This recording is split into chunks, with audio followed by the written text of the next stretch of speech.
Welcome everybody to Imperial 80s. It's good to be with you today. You can see our special guest. We got everybody just on the stage to start things off. Great to be with you, Jared. Shout out everybody. I'm sure you follow iMiXWHATiLiKE and Black Liberation Media. I will say though, Jared started a separate, like a new iMiXWHATiLiKE channel, probably what, 6 months or a year ago at this point. Yeah, I think so. Yeah.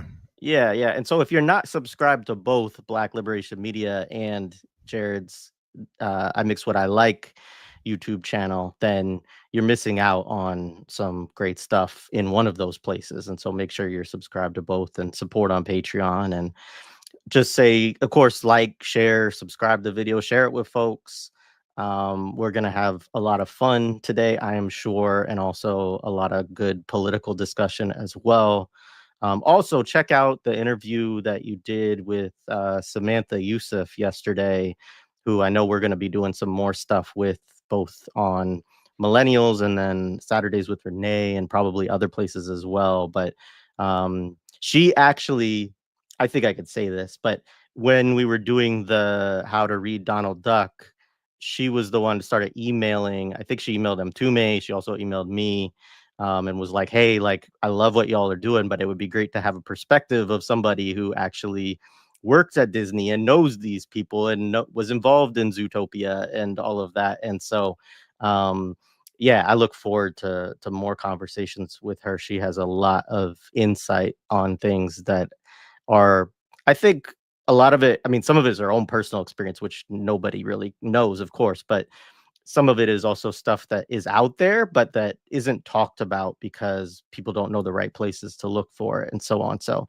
anyways, that's a great first conversation that you had, and look forward to more on that. We have the Imperial 80s Patreon, just to say quickly for folks. Again, if you support Mtume, and me in other ways, like we don't expect you to be supporting multiple Patreons and all of that stuff. But some people are like, I just want to give to this project. And there is plenty of labor that goes into this, even though it might seem like, oh, they just watch a movie and talk shit about it once a week. But just, I watched twice for this, took copious notes, and also did extra research. And I know Mtume and then Jared also probably did similarly. So, all right, that's enough of that. Mtume, why don't you start us off? So today we're gonna be doing the 1987, if I remember correctly, film Lethal Weapon, which is like, I think it's interesting to think about Lethal Weapon only in that, like, it's kind of like a cultural institution. Like it is, I think from the 80s, like Lethal Weapon is one of those franchise institutions of like the kind of post Star Wars franchise making, post like Star Wars and Indiana Jones franchise making. It kind of ushers in that next kind of stage.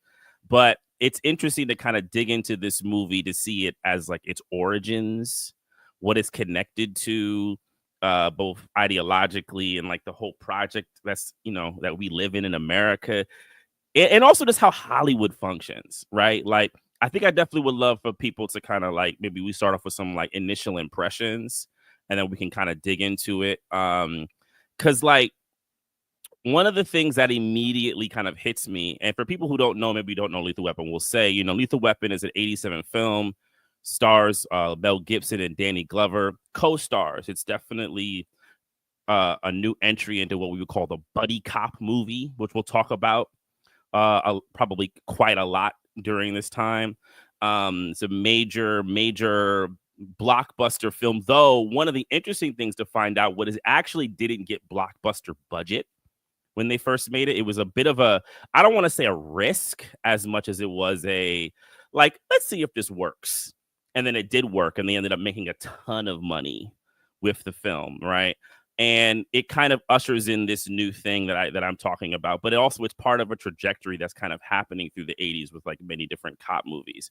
But one of the things that kind of like, was interesting to me thinking about the movies we've covered is thinking about movies like Rambo, how even something like Rambo, I actually think informs what's possible for Lethal Weapon later, especially if you're thinking about the idea of Vietnam. Also, how obsessed 80s movies were with Vietnam, both actually making Vietnam movies. I mean, the year before this, you have Platoon, which is an Oscar winner. And that's in the kind of mind states, I think, of all Americans in popular culture, you know, and there's other films that have come out that reference Vietnam. So this movie has a way it deals with Vietnam that is quite interesting. And we'll definitely talk about that a lot. And the other part that I think is interesting is one of the things that the writer for the Rambo book had said was about bringing Vietnam back home. And I think that thing still exists here in Lethal Weapon. But this kind of, I just spent the weekend at the People's Summit for Korea. Shout out to Noto Toll and all the folks over there who put that wonderful event together. It was great to spend time with all of them. But one of the big topics was this idea of permanent war, right? How the Korean War is like the beginning of permanent war, and Asia as this place of like permanent antagonism. So I'm watching, Lethal Weapon, and one of my thoughts is you could have Orientalism without any Asians even present. Right? Like it became one of these like interesting facts, like, whoa, interesting. And we'll get into that.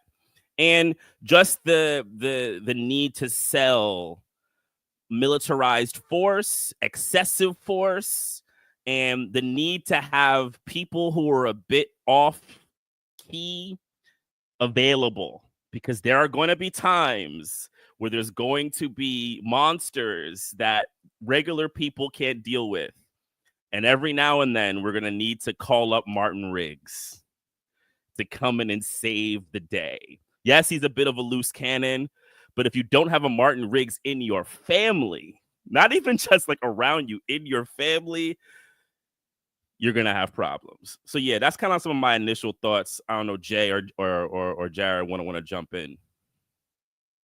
Go. I'll let our guests. Yeah, go ahead, Jared.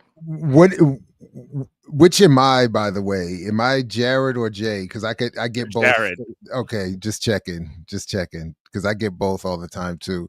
No, first of all, I love the series. Shout out to what you're doing with the series, and thanks for allowing me to participate, because I turned 10 in 1981 and grew up watching all of this stuff. And as I've mentioned, I even worked in the movie theater for a while. So I was, just from that perspective, just wrapped up with a lot of stupid stuff. So as we talked about a little bit in our chat before, some of my initial thoughts were, the first one was, again, all the nudity at the beginning of the movie. I was just like, I'm not ready for all of this. Like, everybody's got to be naked, and then Danny Glover's got to be in the bathtub when they all come in with the fan. And I'm like, I can't imagine a situation. I have a wife and 2 daughters too, and I can't imagine. First of all, we don't take baths. I'm anti-bath. I'm on team shower all the way. So that's a whole other thing. But this whole thing of I can't imagine if I did take a bath that they would all come rushing in, and while I'm in the bathtub want to greet me and have a conversation about my birth. I would have been like, absolutely not. Everybody out. This is just like everybody. So just like, again, everybody in the world put on another layer of clothing. Let's all enough. So that was one. Put on another layer. Exactly. Like, enough already. We also talked a little bit about the corniness. It was the keyboard, the piano music, the David Sanborn on the saxophone, and the Eric Clapton guitar. I mean, all of it was just so corny and 80s. And then, Mtume, I do want you to share at some point your point about when we hear what form of the guitar. I mean, I thought that was like, it was just all, I was just like, wow, this is. And then honestly, I thought I was going to see a better film. To me, it wasn't great. I didn't think it looked particularly great. I didn't think it was acted particularly well. The story was kind of, I don't know. I just thought I was going to see a better film. And then, without going too much into it, at least initially, I want to say that I thought it was fascinating, especially catching it this time, which I did not appreciate as a kid, all the references to the Phoenix program, Air America, Special Forces, in addition to just the regular Vietnam talk. is that it just occurred to me as we were setting up just now. I wrote it down just now that the PTSD we see Martin Riggs, Mel Gibson's character, suffering with is unrelated to any of that and has only to do with his wife being killed in a car accident, which I thought was fascinating as a choice. Because you would think if you've seen somebody putting a gun in their mouth and talking to them all the time about wanting to die and not, it would be related to all the shit he did in the Phoenix program. And in special forces and in war. But no, and not to diminish it. You know, I'm sure it would be traumatic, knock on wood, all that stuff. But I mean, but have all of that be erased in favor of it being about his missing wife, which then, of course, is used to as they'd say, humanize, draw sympathy and empathy or whatever for to justify everything that is wrong with Riggs. And then as I watch the Special Forces YouTube community, which has become one of my new pet peeves, or not pet peeves, but guilty pleasures, is they happily acknowledge, no, I wouldn't even say it that way. I wouldn't say happily, but they are quick to acknowledge the point you just raised about the necessary insanity. And some of them are even somewhat critical of it. Like, you know, you want me on this edge of where I will go over here and do something crazy. And then I have to come back over here and be the guy that goes to the grocery store and gets gas for the car. And I have to admit, in some moments, I get caught up in the copaganda and I'm like, damn, that's tough for an individual to be, you know, go over here and slice people up and blow people and then come back over here. Can you get the groceries? Can you, turn, right on red? The stoplight? That's got to be. But anyway, they acknowledge this insanity that we're supposed to want, that as a society we're supposed to want and respect, and which is why, again, I thought it was an interesting choice that they put that edge for Gibson on his wife's death and not the military stuff. So, but those are just some of the things. We can come back. That the nudity and the Phoenix program, that was what jumped out. I think similarly, I mean, one, like, it was very interesting because this is a series that I have not gone back to at all and watched in decades. But it was a series that I watched all of growing up. And like, if it was on, HBO or whatever with my friends when we were hanging out, it would be the type of thing we would just, throw on and have on in the background or whatever as we're playing video games or doing other stuff. And so it's interesting because it's definitely, like, even watching it at first, that opening scene, I had a similar, my reaction was, I don't remember this initially. Like the nudity, the woman who's, half naked, breast exposed, right, who jumps off of the tower in the first scene. Like, I didn't actually have a memory of that. And then we had exchanged texts about how, and this is an interesting thing when you go back to these films in the 80s, is how often they work in either like a sex scene or a nudity, some form of nudity into them, which I'm not saying that films don't do this nowadays. I know that they do, but I don't feel like it's as common. I don't feel like it's as much of a thing. And I think we need like a sexual labor historian or something like that to go into like some of the political economy of this too, because also, like, pornography, I guess, today is way more accessible also than it was back then. Like, you had to buy a physical magazine or get videotapes or something like that. And so these little tiny like instances of, you get a little bit of nudity, right? Like, that they had a certain, I think, attraction to people of going to these films, right? But like, we joked because in Knocked Up, right, there's the business that they have, which is running a website which tells you where in every film you can find like the boob or whatever, right? At like what minute mark in what film, who the actress is. It's like sortable in all these ways. And of course they get, scooped and beat out by somebody else who does the same thing, right? And their business falls apart. But, that is that, joke in that movie is based upon a kind of reality in this era of, there was always like a scene in a lot of these movies, especially if they were rated R. I don't even think PG-13 was a thing until some point in the 80s. Like a lot of PG films in the 80s actually have more. I think there's even some nudity mildly in some PG movies in the 80s, if I'm not mistaken. But that aside, I mean, the other thing is definitely what Jared said, which is that I remember loosely that Riggs is a Vietnam veteran, that he is, kind of a loose cannon, that I didn't remember the degree to which, like, how good he was, right, as a shooter and all of this kind of stuff. But I remembered, that he was the tougher cop kind of thing. But I didn't, in my head, Phoenix, them saying, you're part of the Phoenix Project would have meant nothing to me as, a 9, 10-year-old or whenever I saw this film. And I don't think it would have meant anything to my father either, who was, a conscientious objector and was opposed to the war in Vietnam. But I don't, unless you were reading certain books, it's not that this discourse wasn't out there on Operation Phoenix. It was. Like, there's a book behind me by Douglas Valentine called the Phoenix Program that goes like all into it. So it had been totally uncovered by the mid 70s and so on. But there wasn't the internet. So like the way that this information spread was just kind of different back then.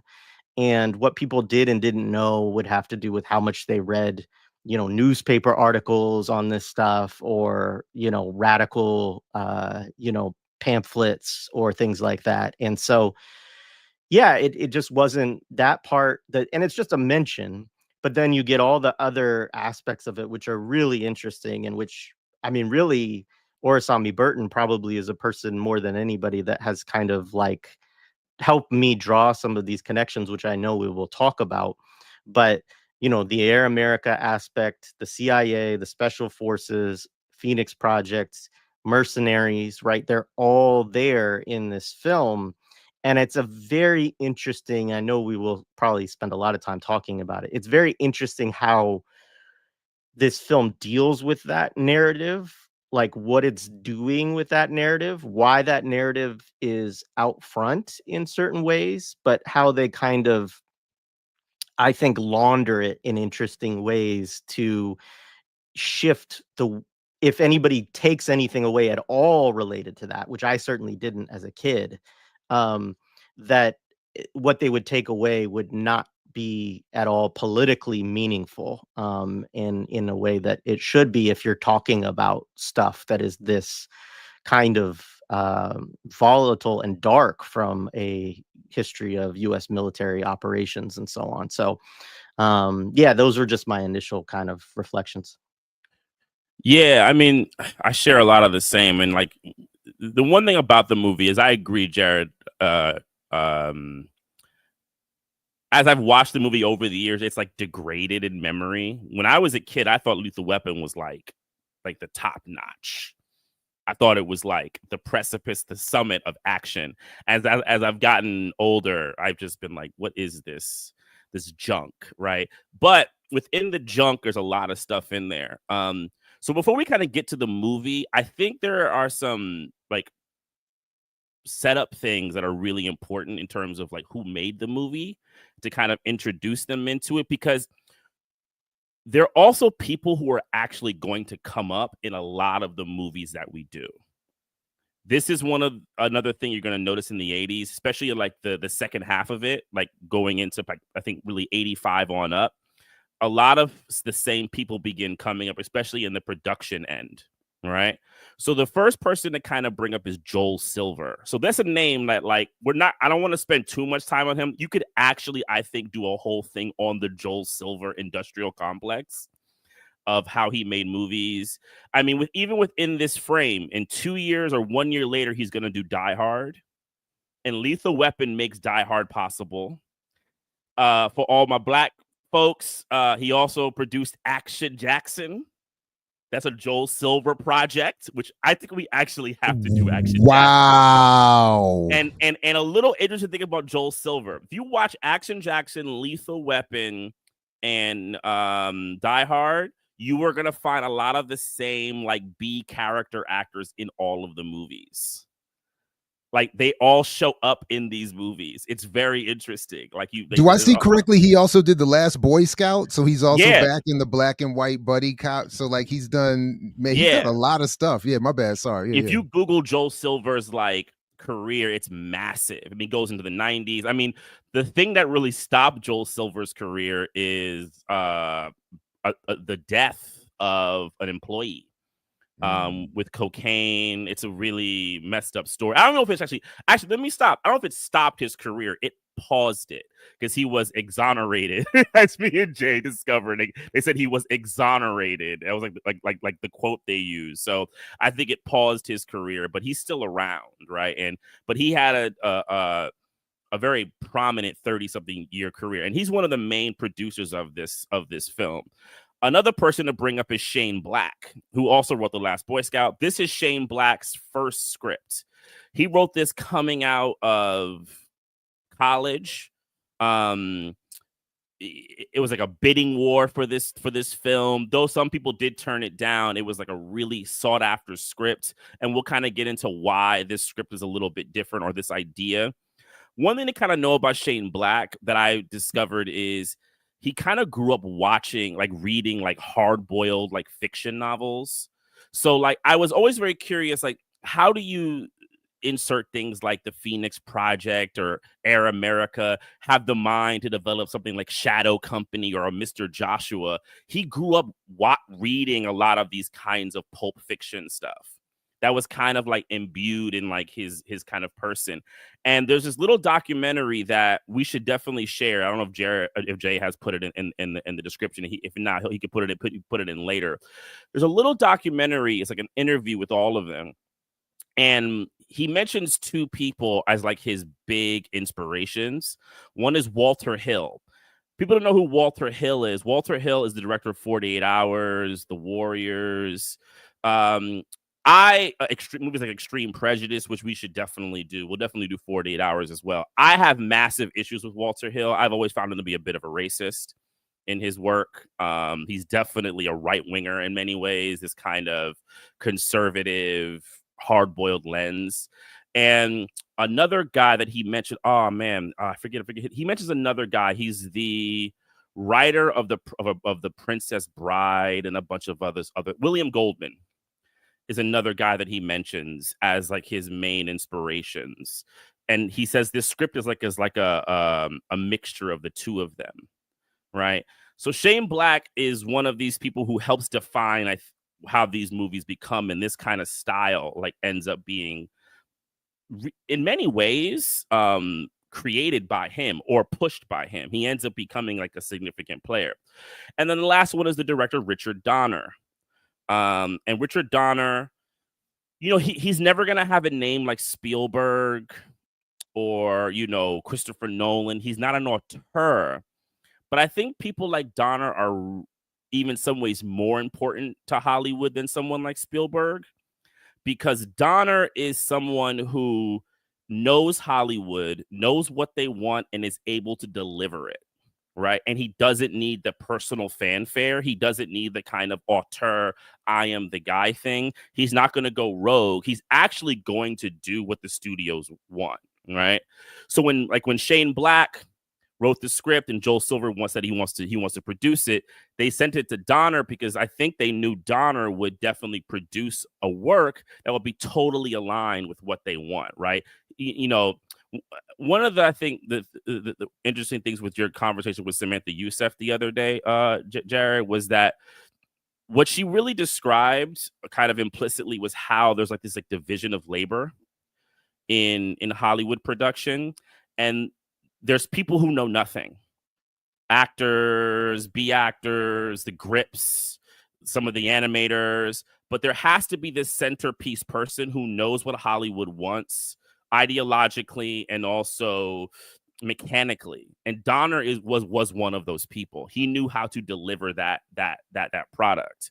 And you're seeing that with Lethal Weapon. Like, this is a deliverance of this kind of product. And yeah, like, you know, he was big on to bringing in Mel Gibson. He said he tried to work with Mel one time before. That didn't work. He ended up working with Mel 6 times, including this movie. Him and Mel had a long career. Mel Gibson apparently loved Richard Donner. And there's also the funny story that when they proposed Danny Glover to him, he says, but why Danny? He's black. Which I found funny. And then he tried to like say, you know, I was, he didn't call it racist. I forgot what he called it. He was being something. But he right? had to go through a moment where he had to acknowledge that, oh wait, it could be that this character is black. Like, there's no reason why it couldn't, but that's the white standard of humanity was it. Just quickly, as you were talking, you know, I mentioned, you know, when I mentioned this book the other day that I know that you've gotten and I think everybody's going to do more with, or whatever, these collections, when they're talking about communication as an extension of existing societies, institutions, and purpose, what you were just saying about what Samantha said, it just now clicked for me that it's very much like it was in the military. That so I think there's a parallel to be made about what the goals of the society are, and the processes, the means of production of film, military, etc. My point being that for those of us at certain levels at the bottom, like, we don't know what the mission is. We don't even literally necessarily know where we are on the planet. We're just floating. And you're told, follow the last order given and focus on that. Pay attention to detail. Jared, go over there and do that. Why? That's irrelevant. The why, and then what is this Jared doing, and what is Mtume doing? They're focused on their thing. You don't need to know what they're doing. You don't need to know why they're doing it. Just do it. We at the top will worry about putting it all together for a particular mission and then deploying it. And that's yeah. So the filmmaking process that Samantha you're talking about is it makes sense. And then everybody's like, then you go to the movie to see the thing you worked on, or you turn on the news to see the war you've participated in. You're like, damn, I had no idea that was that. You know, and then but okay, yeah, that's deep. Yeah, it reminded me actually of like what you're just talking about. Of, you know, there are actors. I can't remember who it was. I saw an interview with just some actor recently, and they were like, you know, well, don't you know whether a movie's going to be good when you work on it? And he was like, no, you never know. He was like, you have no idea, right? He's like, because you're just in there, like, doing your scene, doing your thing, like, and you don't know until after it has been, you know, edited and put together, and, you know, it's in the theater, whether it's any good at all. Like, you have no idea. Yeah, like there's that famous story with Burt Reynolds about Boogie Nights. And granted, I have issues with that movie, and I don't necessarily think Burt Reynolds said he liked the movie after, but he said during the movie he thought it was shit. He said he thought this would go nowhere. He thought it was a complete, like, ridiculousness, and he had a bit, because he was nominated for an Oscar for that film, and it was like his kind of comeback piece, right? So when that kind of happened, he was totally, you know, shocked. I mean, it's true. I mean, I think the Marxist point in a way is really evident in Hollywood filmmaking. I agree. I think Boogie Nights is crap, but we'll get into that in another day. Not in the Imperial 80s. I'll talk about it some other time. But I think the Marxist point of being alienated from your labor, I think, is very, very real in movie making, right? And it's purposeful. It's the best way they can keep the assembly line going, right? Because if people get too aware, and it happens. I mean, it happens. People do become aware at times. Sometimes there's ways you can't. You find out this thing, and then an actor, you know, whenever an actor drops out and we don't know, I'm always kind of like, what they find out?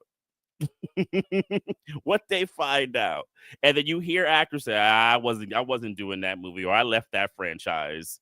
You know, those moments always happen. Anything else for setup? I mean, I have a couple of other things, but I think it could also go into like the talk around the movie. I don't know, Jay, do you have anything else in like the kind of pre of the film? No, we can get Yeah. into the movie. I think. So the film, I mean, one thing to think about with Lethal Weapon, people might remember, is the idea of the buddy cop movie, right? And this movie is, I mean, it's kind of hard to say. Some people will say buddy cops start from here. Like the producers of this film really want to take that credit. I think that's a little much. I do think there's a turn here that's different that they can take credit for, but they definitely want, like, one thing about that documentary is they're so self-congratulatory about this film. They really felt like they accomplished something like super major, like culturally significant on like a high moral level, right? And we'll talk about that this movie as like a buddy cop flick, it brings a kind of action but also personable new characters, right? Action movies before this, they say, were very much blood and guts and not a lot of character. And this is the reason why people loved this script. They felt that it had what they called character and character development through family, through relationships, through so forth and so on, right? And also the kind of lighthearted comedy, which is also the credit given to Donner. Apparently, that's not a lot in the script. I don't know. I didn't look through the script as much. I know Jay looked at the script. But that was, one other thing. And I think the other kind of part is that the film really wants to kind of set you right in to this kind of moral panic. So going to the nudity thing, right? So if people remember, if they haven't seen the film, you get this like sweeping, like aerial shot, like of a maybe it's a helicopter or be a drone now, kind of going through. There's like Jingle Bell Rock is playing. I also think having these movies set during Christmas. It's a Christmas movie. Yeah, it's like that's what it was asked in our house. Is this a Christmas movie? I said yes. Yes, it's like I said I they agree. said it to be in Christmas. That's the Christmas movie. But you get this shot and it's going. You're like Jingle Bell Rock. Like the tone is a little dark. They have these really bright, letters. Right, Richard Donner, David. All Sandor, neon and glowing. neon glowing. And then you get the shot and you see this like high rise, right? This like circled high rise, and you get into this room. You float into it, and there's a half naked blonde woman. And and she's doing drugs. A half naked blonde woman doing drugs. And I think there's something to bring up about the 80s for maybe people who don't remember, like that kind of panic of your daughter when she leaves school is going to go out and get corrupted, which I think really sits in this film heavy. They do a lot of manipulation of male fear of what young women are going to get into. And I really think they lay it on thick, but also very subliminal. They really play with it here. But it's big in the 80s, especially in LA, because, in LA also you had a lot of wild stuff. You had like Richard Ramirez, the kind of like civil panic that like existed, I think, in LA at the time and in the United States. It really taps into that, because what does the woman do? She like lays out, she's doing drugs, and then you start to get these high screeching. I mean, they go right in with like the real dramatic music. It's like really going in, and then she goes up and she's standing on top of the ledge and she jumps to her death. Wow, exactly. And like something that I thought about watching it this time that really kind of like tripped me out was, I'm trying to think of like, if I wasn't from America, right? I knew nothing about American culture and American society. I feel like that would freak me out. Like, what is this?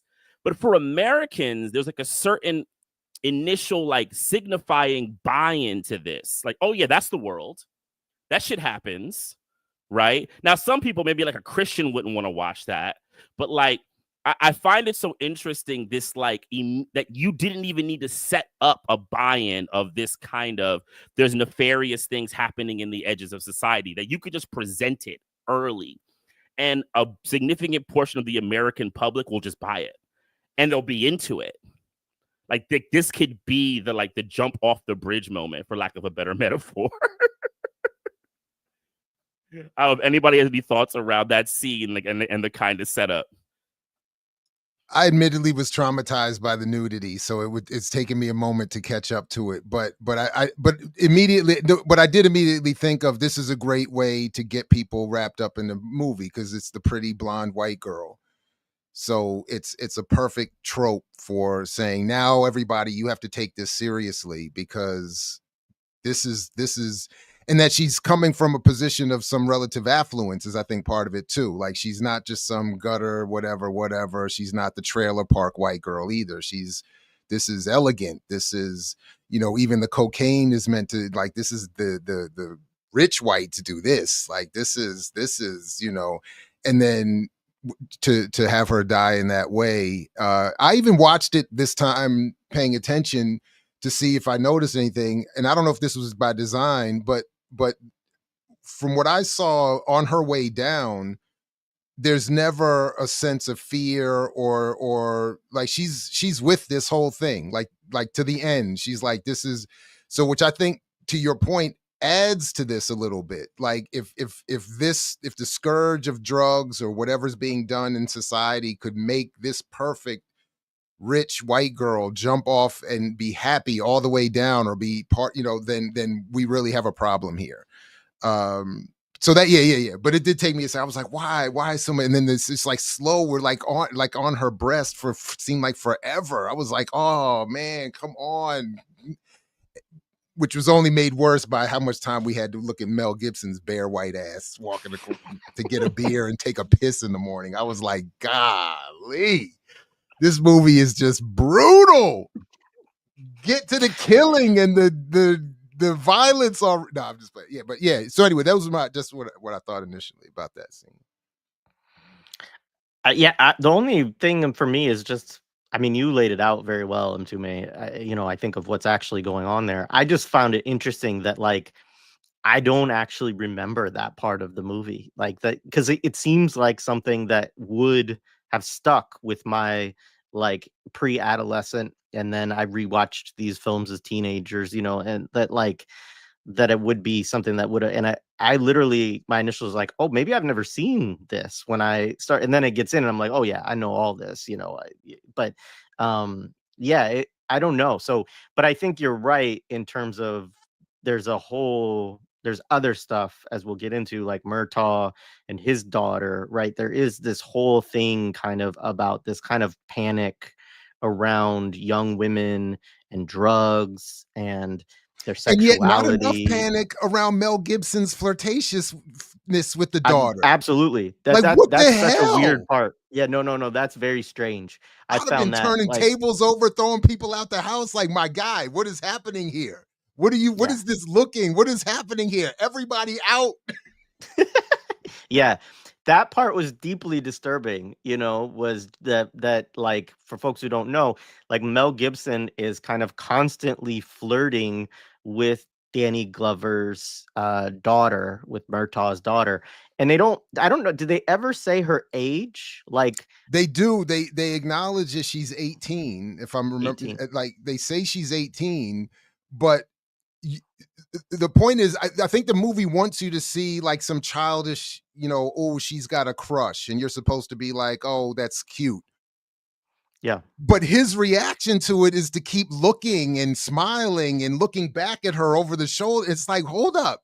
If you notice somebody has an inappropriate young youthful crush on you, you're supposed to shut that shit down. You don't feed into it. You don't like, tell, hey, I think your daughter has a crush on me, Raj. Right. I'm like, what? No, Yeah, 100%. I mean, and we'll get to it. Like, I think the film totally sets up what I think is a very nasty idea of the uncle who's not blood of the family has a right to kind of usher in Yep, exactly. Usher in a kind of sexualized nature for the young woman. I totally think they're playing into it, and they're trying to create a justification for it, because everything is set up there and throughout the film, even Riggs being her savior. Let's not forget that Riggs ultimately is the one who saves her and saves the family. So I mean, I'll leave it at that, right? And we'll get to it, right?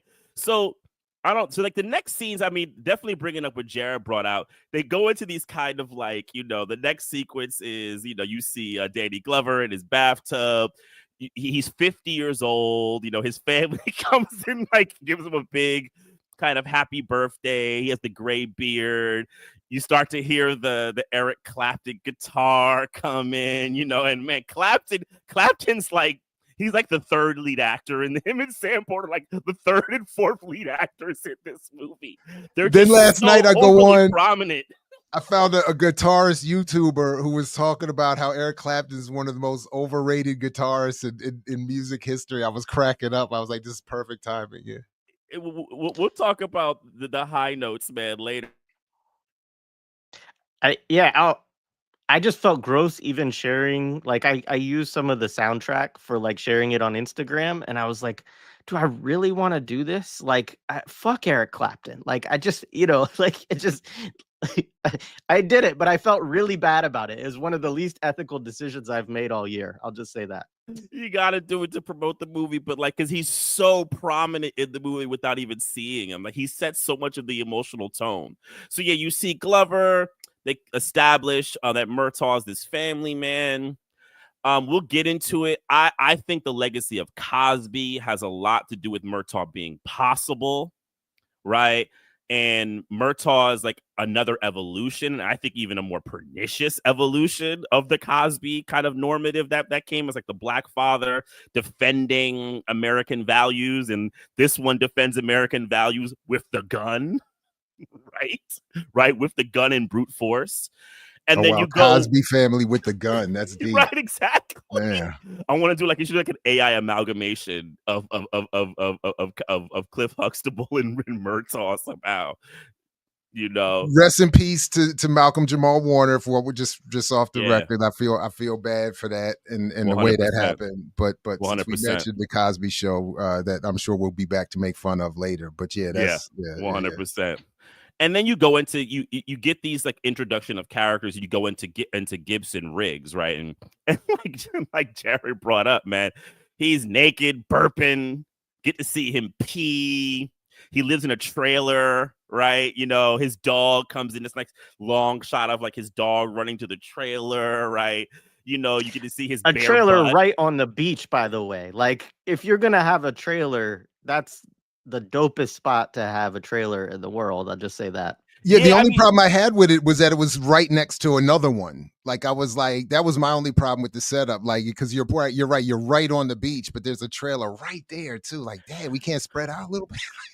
But you bring up a good point, Jay, because like there is a way that like, for our kind of older sense that Riggs looks kind of like weird. But for young men, Riggs is like, there is a cool to his, bare butt. We all know people of all walks of life are staring at that bare Mel Gibson butt. At that time, I mean, people don't know, Mel Gibson was considered one of the sexiest men alive. He was, he was, and this movie helped, I think, cement that, right? This kind of character, crazy, but also kind of depressed from being a widower type thing happening. I think it helps set that up, right? So you get this kind of trifecta of the characters. Go ahead, Jay. I was just gonna say, you're right. 85, actually, he was People Magazine sexy. So he'd already been sexiest man alive before this film came out. So yeah. Yeah, so according to People Magazine, right? That's we all know. Source. Yes, that is the authoritative source of beauty in America. Actually, it is considered, probably, at least I don't know if it is anymore, but it was definitely back then.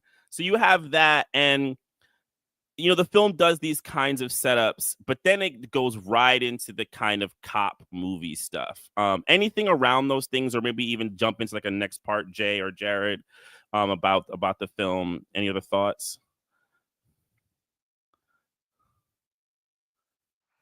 No, I'm good. We No, can move I'm on. good. Yeah. So I'm trying to think.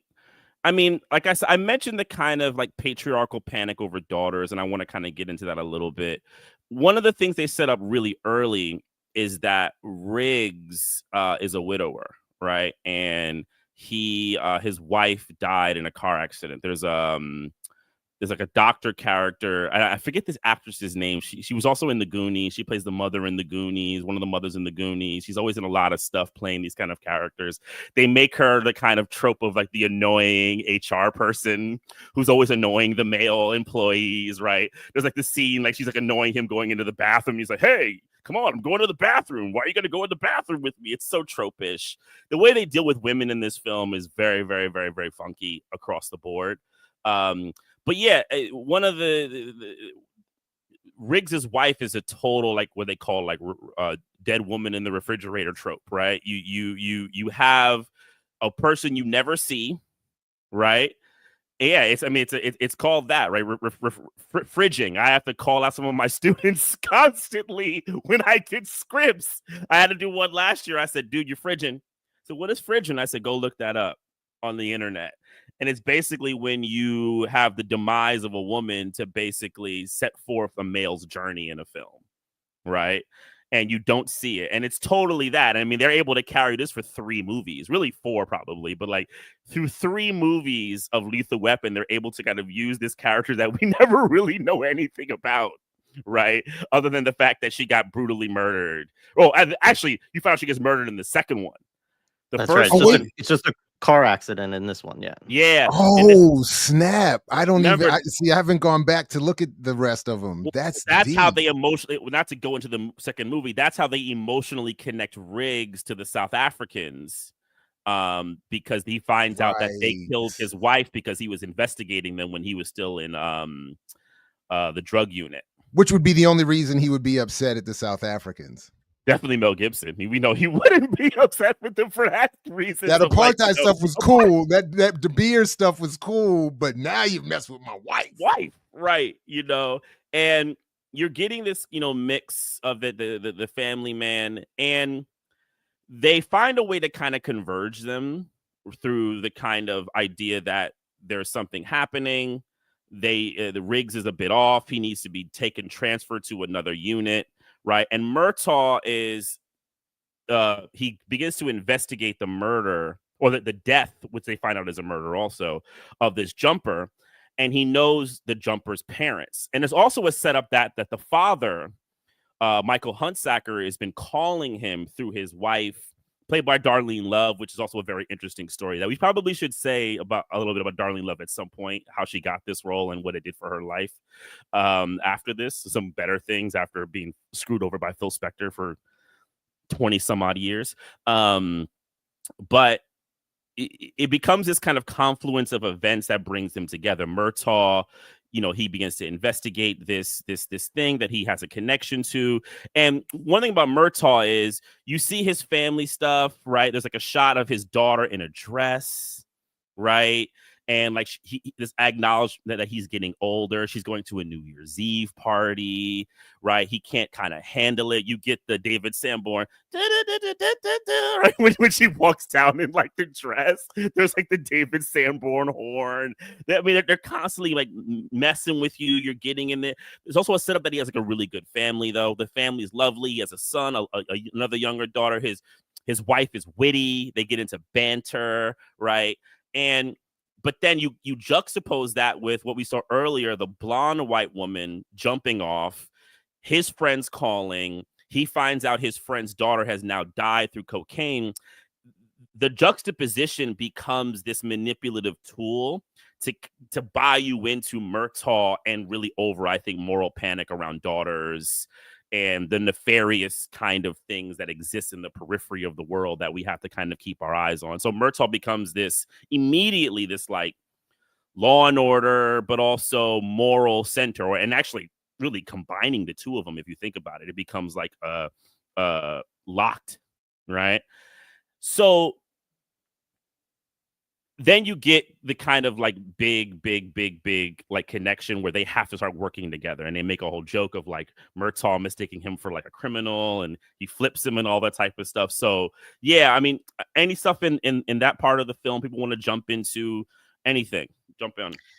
I'll just say, I mean, one, I think the way that Trish, who is Murtaugh's wife, is like treated in the film is also like the patriarchy in the film is nuts. Like she has to, cook for everybody constantly, make extra food for Riggs when he comes over and all of this. And all they do is talk shit about what a bad cook she is all the time, both like to her face and behind her back too. And it's She just also has like, to take out the trash.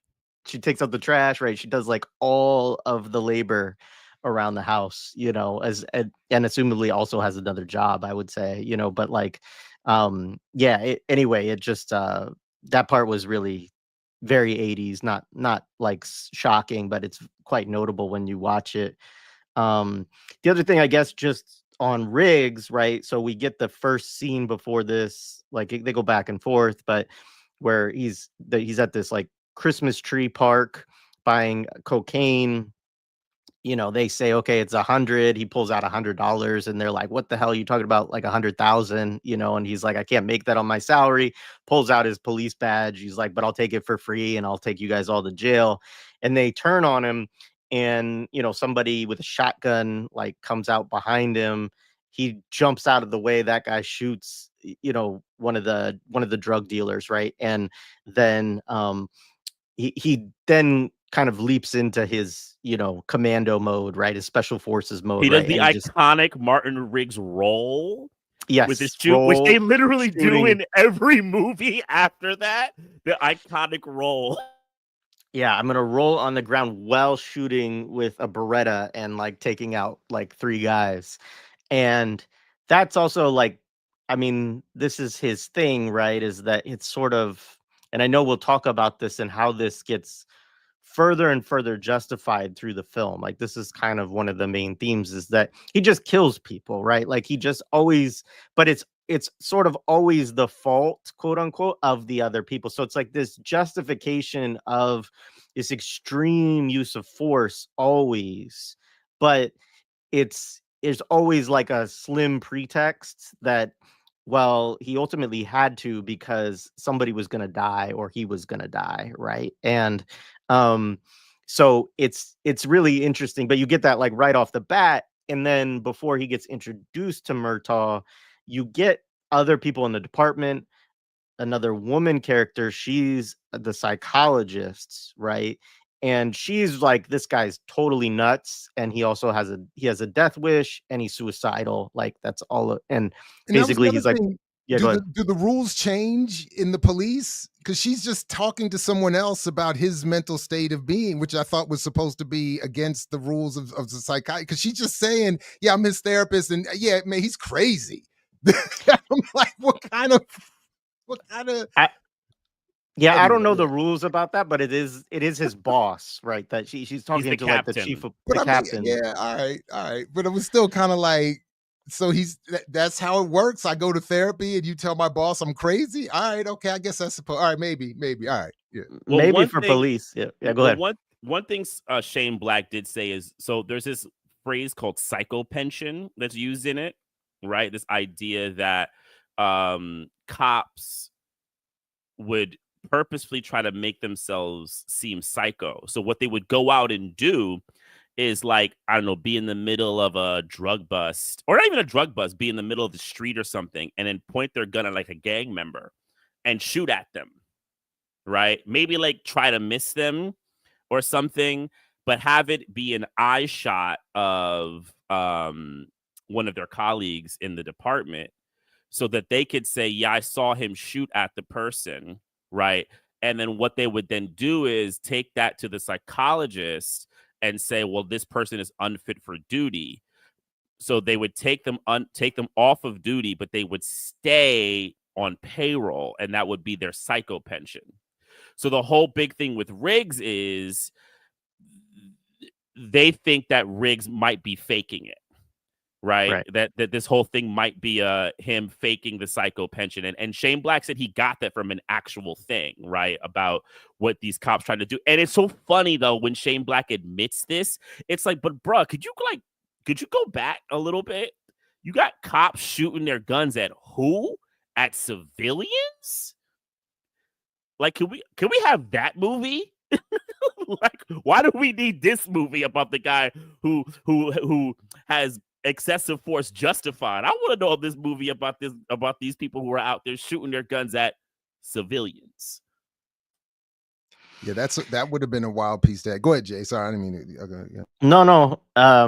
Yeah, I mean, so Riggs is that off the top, like, you know, and his first interaction with Murtaugh is he pulls his Glock or his Beretta out in the middle of the police department, and you know, Murtaugh's like, gun, you know, because he's also like plain clothes, right? And Murtaugh runs at him, you know.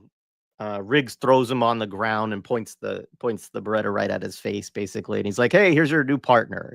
Steps on his chest. Steps on his chest, nasty ass cowboy boot. Yeah, like, and yeah, and then it's like, I'm too old for this shit. Right, that's the first one, right? Which happens 3 times, but then they walk out through the parking garage together because they're now a team, basically, and you know.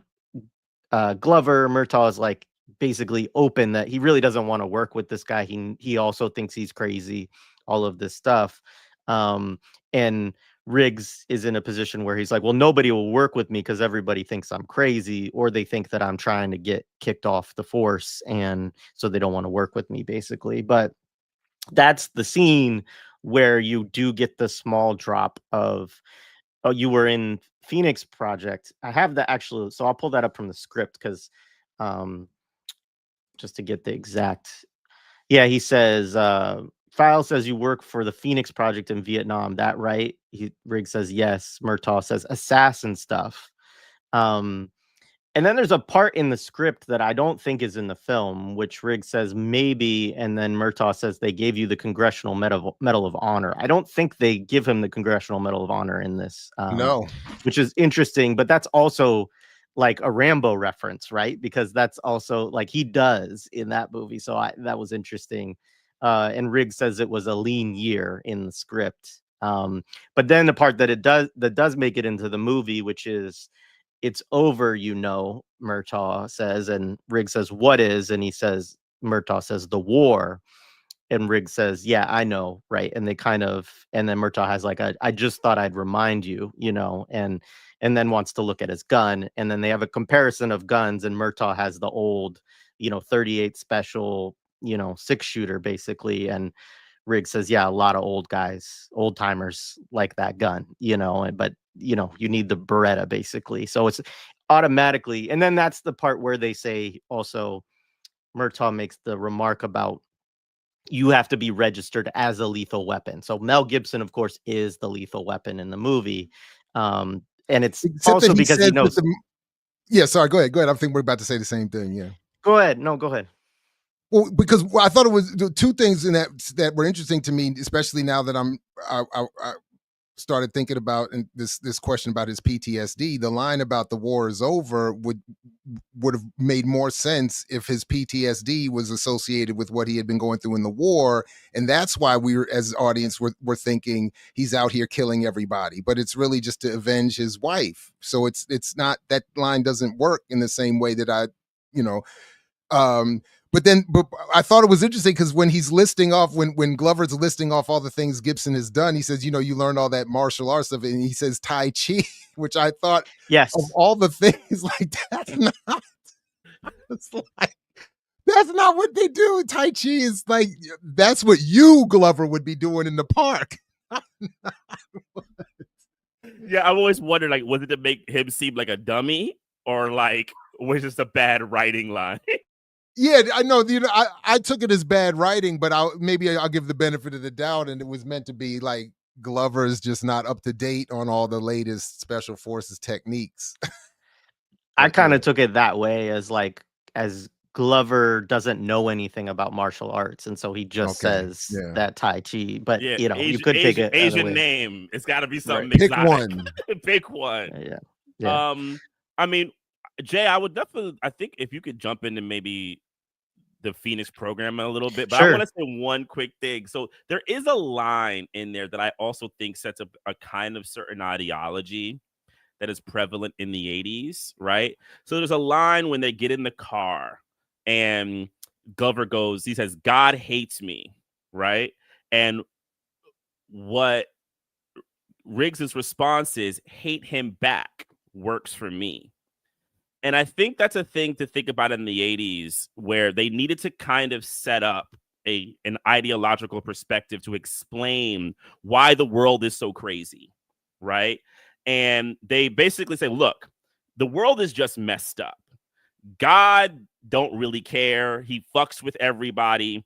What you have to do is kind of point your middle finger at God and just push on in the most kind of robust way, right? And that becomes, honestly, I feel like a politics that has existed for a lot of our generation. I mean, I don't want to get into a tangent. I had a long conversation with a friend about nihilism, and he had literally a Martin Riggs kind of approach. Like, fuck the world, man. You know, I don't give a fuck. I gotta just move on and do what the hell I want to do. So I find that this film really exists in that kind of space, and it becomes a prominent 80s kind of thing, ideology. Go ahead, Jared.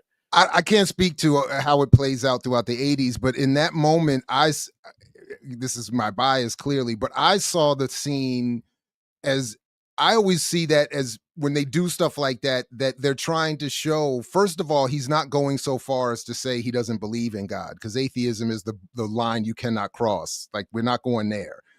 But he has an antagonism with God, which is why he's the imperfect, even though if he's the, I don't know if he's the anti-hero in this or whatever, or he's the, whatever, even though we're supposed to want to emulate or be on his team, we are supposed to also see him as the incomplete, imperfect figure.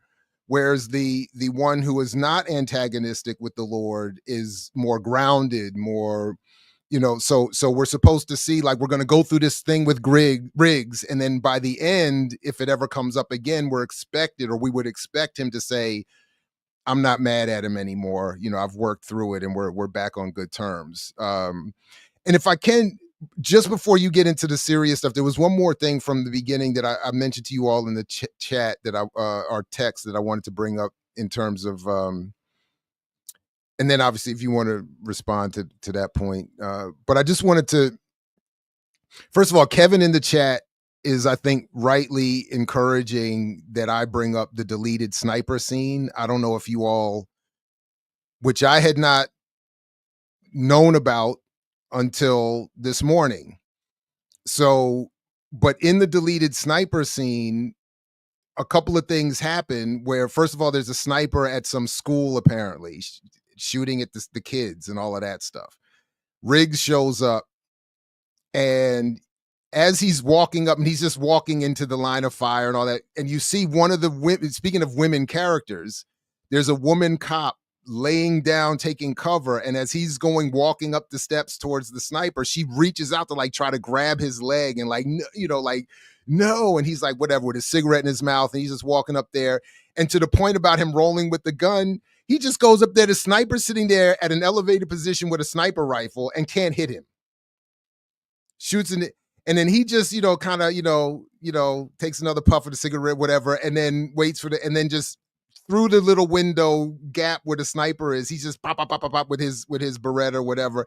So I'm like, okay. So I'm like, it's another one of those. So we're supposed to see he's this, I don't care if I die, tough guy, but he's also so talented that it's another one of those, like with the Rambo thing. It's like, well, how then did this country lose the war? If you have, if this one guy could just show up and roll around, like, how are you not winning the drug war or the Vietnam War? You got a guy, he could just roll around and kill people, and then he's just pop, and the sniper's done with his little handgun, and but I think so I think Kevin makes an important point to remind, because I had never even, I don't remember ever hearing about that scene until this morning. And then The one other thing I wanted to mention is that I thought that made me actually laugh out loud was that given where we've come in this society with the manosphere and the red pills and the blue pills and all this whatever and all this other stuff, there is that scene at the beginning where the cops are talking and getting coffee, and one of them says something to the effect that I think Murtaugh says something about I was emotional about whatever, and the dude says men are weak in the 80s.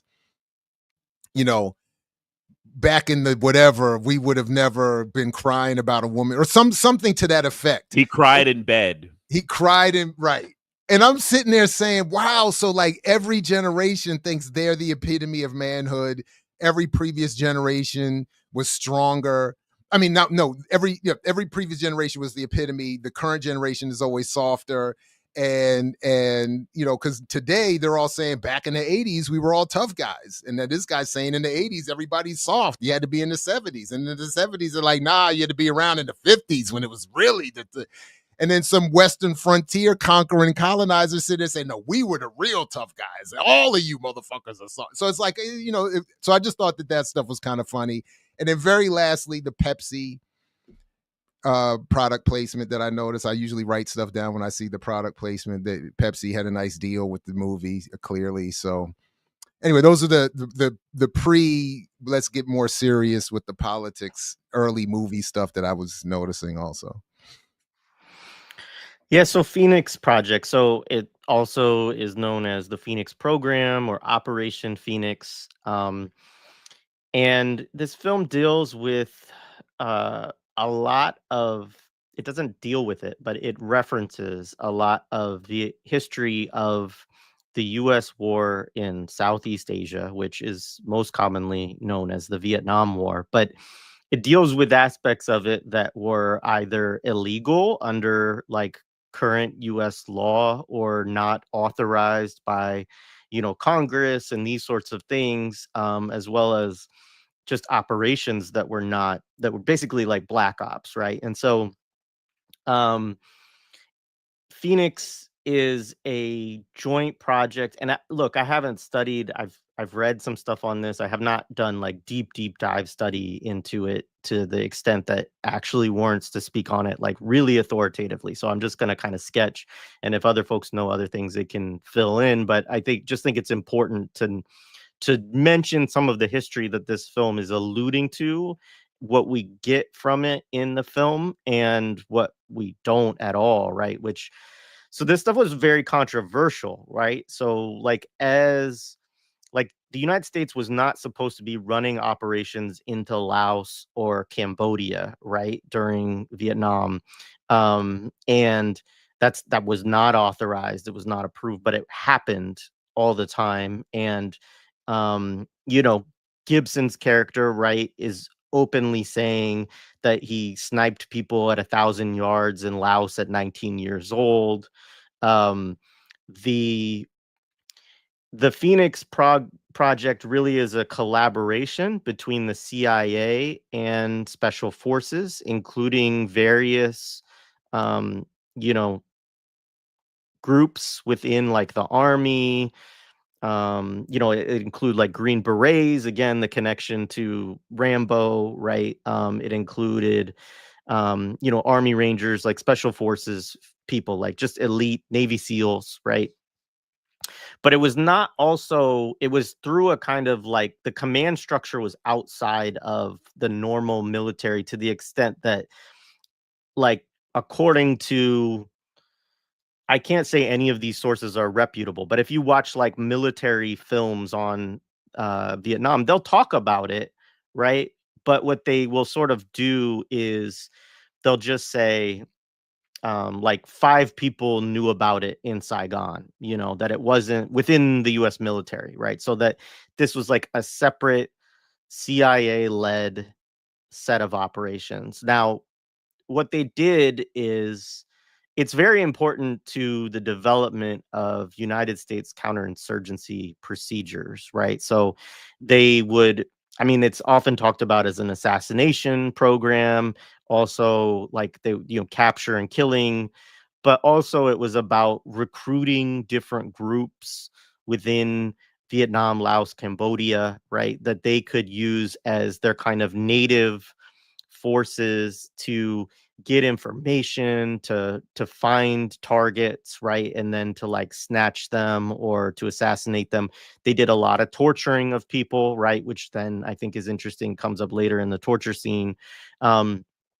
Because one of the things that's interesting about this film is that both the good guys and the bad guys are a part of this same history, right? And so you both get the connection that's not talked about a lot, but Glover knows the guy whose daughter does the swan dive at the beginning of the film. And Glover doesn't want to talk about how he knows him. It's a Vietnam buddy.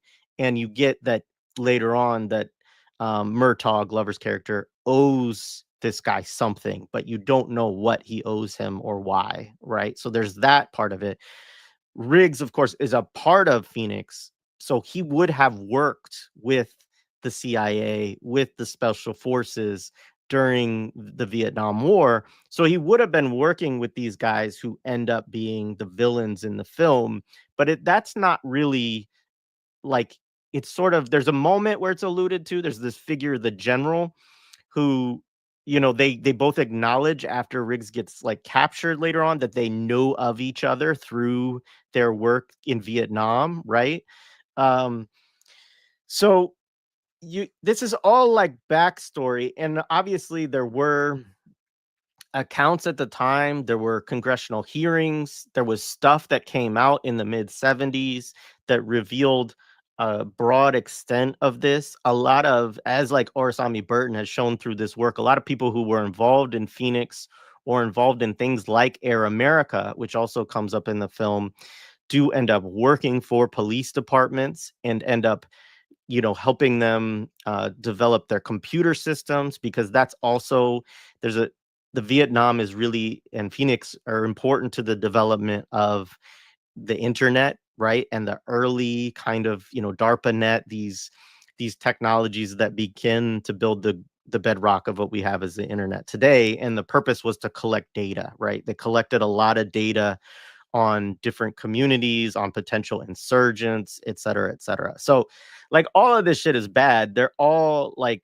I mean, from our context, we would see the NVA as a national liberation force. And so the United States is there like trying to pit together like all of these different, various people who may have different beefs with the NVA, and really like foment that stuff and create forces that will go in and kind of fight the war for them. And this becomes more prominent after the Tet Offensive, because the Tet Offensive is so costly, obviously a huge sacrifice of Vietnamese lives, but they kill a bunch of troops and retake a bunch of towns and stuff like that during the Tet Offensive, the North Vietnamese army does, right? And so after that, it becomes a little bit more politically toxic. The Vietnam War does domestically. And so they have to figure out like, okay, how do we get our people to play a so-called supporting role, right? And that's what Phoenix represents. And so, I mean, people should delve into that history. Like, I'm just brushing on it. There's a lot of really messed up stuff, but that's the context of what Riggs comes out of, is that he's a part of something that's really dark. And I should say, like, a lot of like current US military standard counterinsurgency operations like draw on that history and try to figure out like, what did we do right during this and what did we do wrong, right? Why didn't it work better? But that is like, it's a very important project to the development of US counterinsurgency operations. And so anyway, that's kind of just something to say at the top. Yeah. Go ahead, Mtume. Yeah, go ahead. I mean, it's so fascinating. So, when I saw this film, I immediately assumed when I was a kid that the Phoenix Project was like a made up thing. Right. The Air America thing, I only then later knew because of the movie, which I did eventually see as a teenager. And so I knew of Air America. So I thought that was maybe the one thing that they were going to attach that was actually real. Right.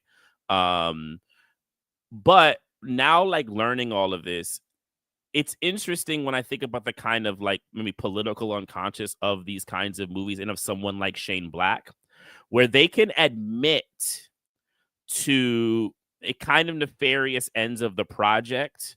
But similar to that scene in Rambo where what's the captain's name? The guy who helps Rambo. I forget his name. Troutman. Yep. When Troutman talks about to Brian Dennehy's character about what they had to do to get it done, right?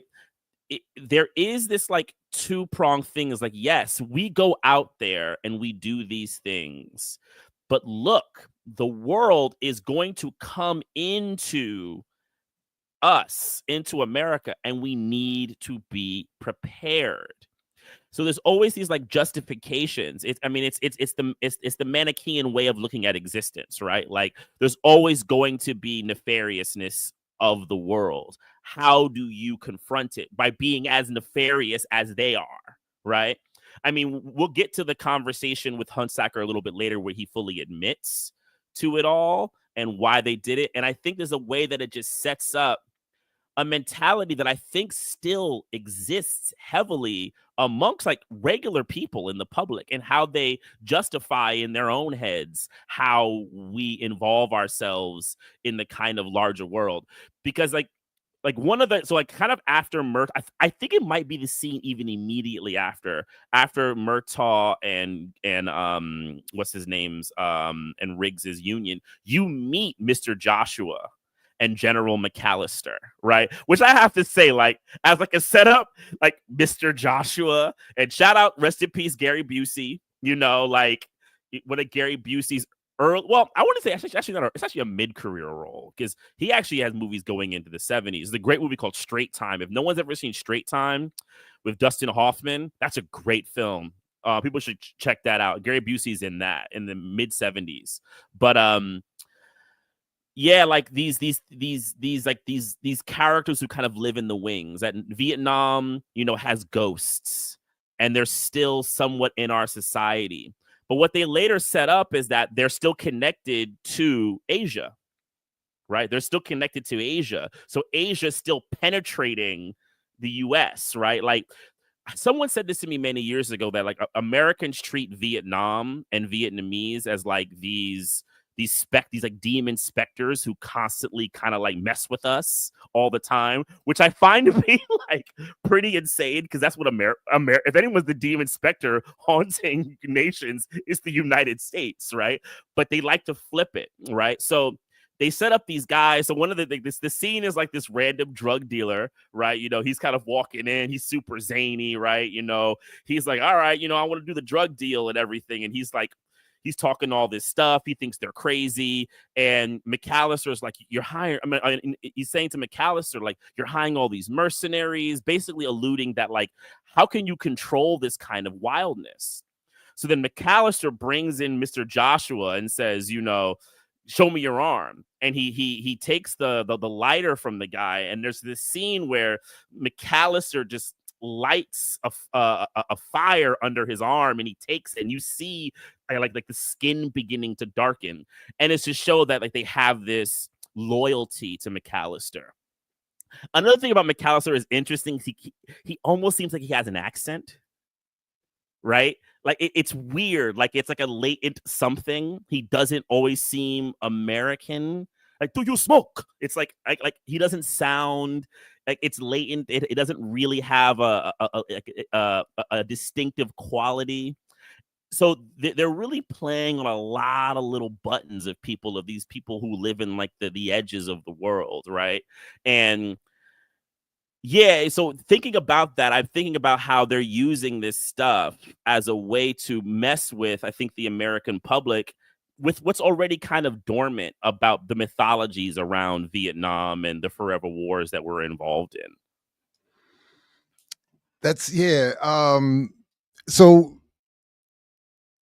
it's funny when the point about the accent. I always, not always, but watching it now, I took it because it did.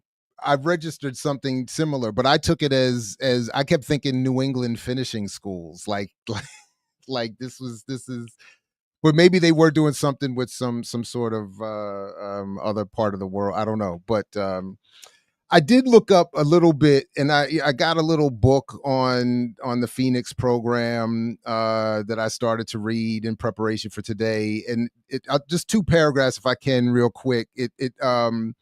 The book is the Phoenix Program: America's Use of Terror in Vietnam, and I'll get the author's name in a second. But just quickly, it says here that the purpose of the Phoenix Program ostensibly was to protect people from terrorism, which with its operational reality. Or I should say, with its operational reality, the pacification of the South Vietnamese population through terrorism, through the same tactics employed by the Gestapo and Einsatzgruppen in the Second World War. Created by the CIA in 1967 and headquartered in Saigon, the Phoenix Program coordinated all military, police, and intelligence agencies in South Vietnam in pursuit of civilian members of the VCI. To this end, the CIA created intelligence and operations coordinating centers at region, province, and district levels. A particular IOCC would amass data on suspects in its area of operations through informants in the CIA's brutal interrogation centers, and then mount targeted operations using police, regular military, and special operations forces, as well as CIA's notorious counterterror teams, end quote. So to everything that Jay was saying a minute ago, I mean, it was a vicious program, and I think it's interesting. When I first saw the movie as a youngster, I don't think I would have registered it as real or fake or anything. I think it just would have just.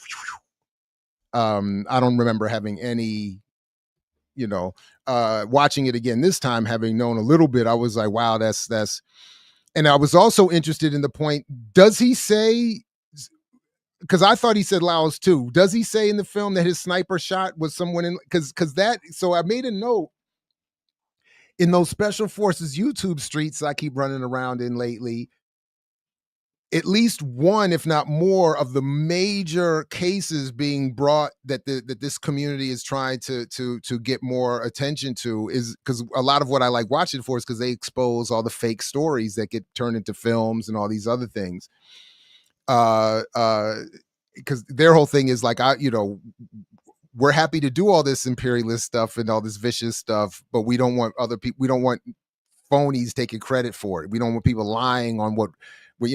But one of the major cases is the point that they're making is this guy, I think it's Tim Kennedy, who was in the MMA for a while, a former Navy SEAL, I think, and did all this. He's written a popular book, apparently, that and he's being exposed for lying on all of his stories. And one of the points that his team members keep bringing up is that, and I think it's interesting the way they do it, is that they say, because one of the things he put on his own Instagram was that, if you want to talk to me about PTSD, I'm the guy for it because I've done everything. I've killed women. I've killed children. And his team members are like, hold up, son.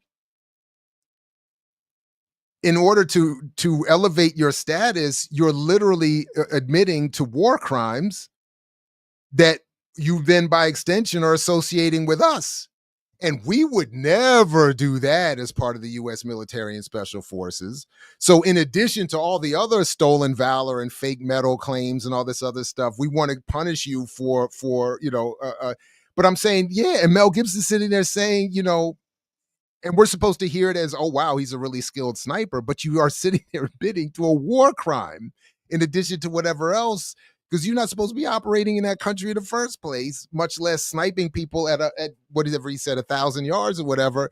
And so I was like, wow, that's interesting. Anyway, that just thought that was one last quick point, which you reminded me of, Jared, is that the Phoenix Project was meant to undermine the political civilian apparatus of the Vietnamese liberation forces, right? So like, it would be akin to the Zionists today, like conducting operations to take out, civilians that work for the Hamas-run government, right, in Gaza, as opposed to going after Qassam fighters, right, who are actually engaged in combat. And so it's just an important point too, because it's also, it is not It was not a mission that was conducted to go after a military, but to try to undermine, civilian political Vietnamese actors and what they would call, the U.S. would call like a shadow government or a fake government, right? But that's only possible if you are taking as your frame of reference that the South Vietnamese government is the legitimate government in Vietnam, which of course it was not. It was the colonial propped up government, right? And so just to give people context, like you see similar things, like Yemen would be another example today, where the real government of Yemen at this point is run by Ansar Allah, right? Like that is the popular government, but and it's recognized by various countries around the world as so. But the United States recognizes a government that's run by people in exile that actually don't have like popular support within the country, right? And so it's that kind of thing where the involvement of the Phoenix project or program is to undermine the legitimate civilian and political infrastructure, rather than to just conduct military operations, So I kind of want to jump into a little bit of Murtaugh and to kind of like show like how they kind of funneled bringing them together, which I think is very interesting. So, we mentioned like the buddy cop movie. So one of the interesting kind of narrative tendencies in cop films really in the 70s was the singular cop, and they would often have a partner. So think of someone like The French Connection. You had Popeye Doyle and you had Roy Scheider's character, who is his partner. But if you think about cinematically, Doyle is the center and really Scheider's a peripheral. I don't remember his name exactly, right? He's a kind of a peripheral character, or completely solo. The Dirty Harry, right? He's a rogue loner, right? By the 80s, they continue doing it early in the 80s. I also think it is important to bring up, while Murtaugh isn't the first black cop, he's definitely a difference, but things like Beverly Hills Cop set the stage for this in 84, right? Eddie Murphy, but he's still a loner cop. Another one that people forget about is Whoopi Goldberg played a cop in Fatal Beauty in the 80s. Yes. Oh, wow. Whoopi Goldberg played a cop there. And then another movie in 86, Running Scared, which I think Running Scared, Lethal Weapon owes a lot to, because that is a two-hander buddy cop, right? Billy Crystal and Gregory Hines synthesized together. Wow. I forgot all right? about that one, yeah. Right? So they're kind of together. So what this film then does is slightly different, because it also is an odd couple movie. The idea that they're two disparate people, they don't have a connection, they seemingly should never get along, right? Riggs is rough around the edges, so you would say he's I always forget which one of the odd couple is the Oscar and the other one, right? Oscar's the Grouch, right? Or am I getting that from Sesame Street? So like the Jack Lemmon character, the Jack Lemmon character would be Murtaugh, and the Walter Matthau would be Riggs, right? So the kind of odd coupling, right? But what they always do with odd coupling is they try to find a synthesis point, right? A point where they need each other, and is usually around trauma or some kind of emotional need. So what they do in this film is, so, you get the first interaction that's like super kooky, and then they take you through these like moments where Murtaugh has to kind of go out with Riggs and do police stuff, right? So you have the very famous scene of The Jumper, right? Where, Murtaugh, they all go to this thing and there's a guy on the ledge, and seemingly he's some white collar employee, right? And like, maybe like in like North Hollywood or something, maybe not North Hollywood, like in West LA somewhere. He's there. Riggs says, I can bring him down. Murtaugh's like, all right, all right, you can try. But doesn't he say, don't kill anyone? Yeah, exactly. Yeah. But he hasn't killed anyone yet. No, but he it's the assumption that he's going yeah. to do something, right? You know, no jujitsu, right? He says no jujitsu, none of this. Just bring him down, right? So I mean, and I have to say, Gibson and Glover's or especially Glover, his banter is very good. They do it really good. And they credit Donner a lot with that. They said that wasn't in the script, that Donner said we have to kind of get some kind of comedic banter. Because what that does is it kind of lightens the load. So when the real big stuff happens, we can have the kind of buy-in, right? Or we're not too shocked by it. So, you know, Riggs goes up top, right? You know, and it's the famous scene. If you've never seen it, Google it, where, you know, Riggs tries to negotiate with the guy, and essentially he tricks him in like becoming friendly to put his handcuffs on him, right? And then the guy like basically like, you know, says like, hey man, you tricked me, and he calls out Riggs. So what is Riggs's answer is, do you really want to jump? Do you want to jump? You know, he just goes, do you really? And like, it's that iconic, you know, like close up, do you really want to jump? Right. And my dad always loved this scene. So you see it, right, kind of undershot of Riggs and the employee. They leap right over that, you know, into basically a big whatever they would call it. It looked like one of those stunt things that they have, but you don't see it. Yeah, they keep at the point of the jump. You don't see that. They're so you're clever like, to keep it out of the shot in that way to kind of get you excited. But go ahead, Jay. It just makes no sense. It's one of the things, like, because like the guy who's leaping with because Riggs pulls him off to jump onto it, like he would see it, and yet he looks terrified as if Riggs is like taking him to his death. You know, like it makes weird. It makes zero sense, right?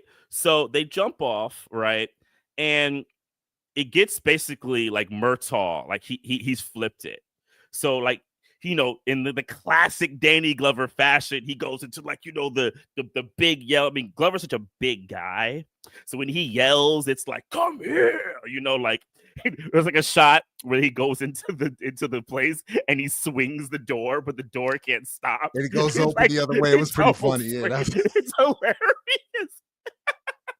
And they have this back and forth, and I think this scene is significant for a couple of reasons. So they have a back and forth about how crazy is Riggs. So basically, Murtaugh's like challenges him, like, well, then you know what? Kill yourself, right? And Riggs says something I think is really important. He says, you know, you don't think that I think about killing myself every day. But the reason why he doesn't do it, he says, it's because of the job. And it just sets law enforcement as this really high-level public good. That if this man who's so troubled by the death of his wife can buy into law enforcement, why can't you? Right? Like, I'm watching it, I'm like, oh, this is just propagandized. It was one of the clearest, even though you know going in, especially watching it now, that this is all propaganda. That was one of the clearest. It was like, oh shit, this really is propaganda. Like, yeah, if you forgot, yeah. So then they have this trade-off with the gun thing where, like, you know, putting it in his mouth, and it gets really high, and like the strings are going up and all that type of stuff. And, you know, he snaps it, and, you know, and this is where Murtaugh thinks he's crazy, right? And Murtaugh's like, I'm toast. So they set it up, they kind of climax it early, where basically you get to set up that Murtaugh and Riggs probably won't figure it out.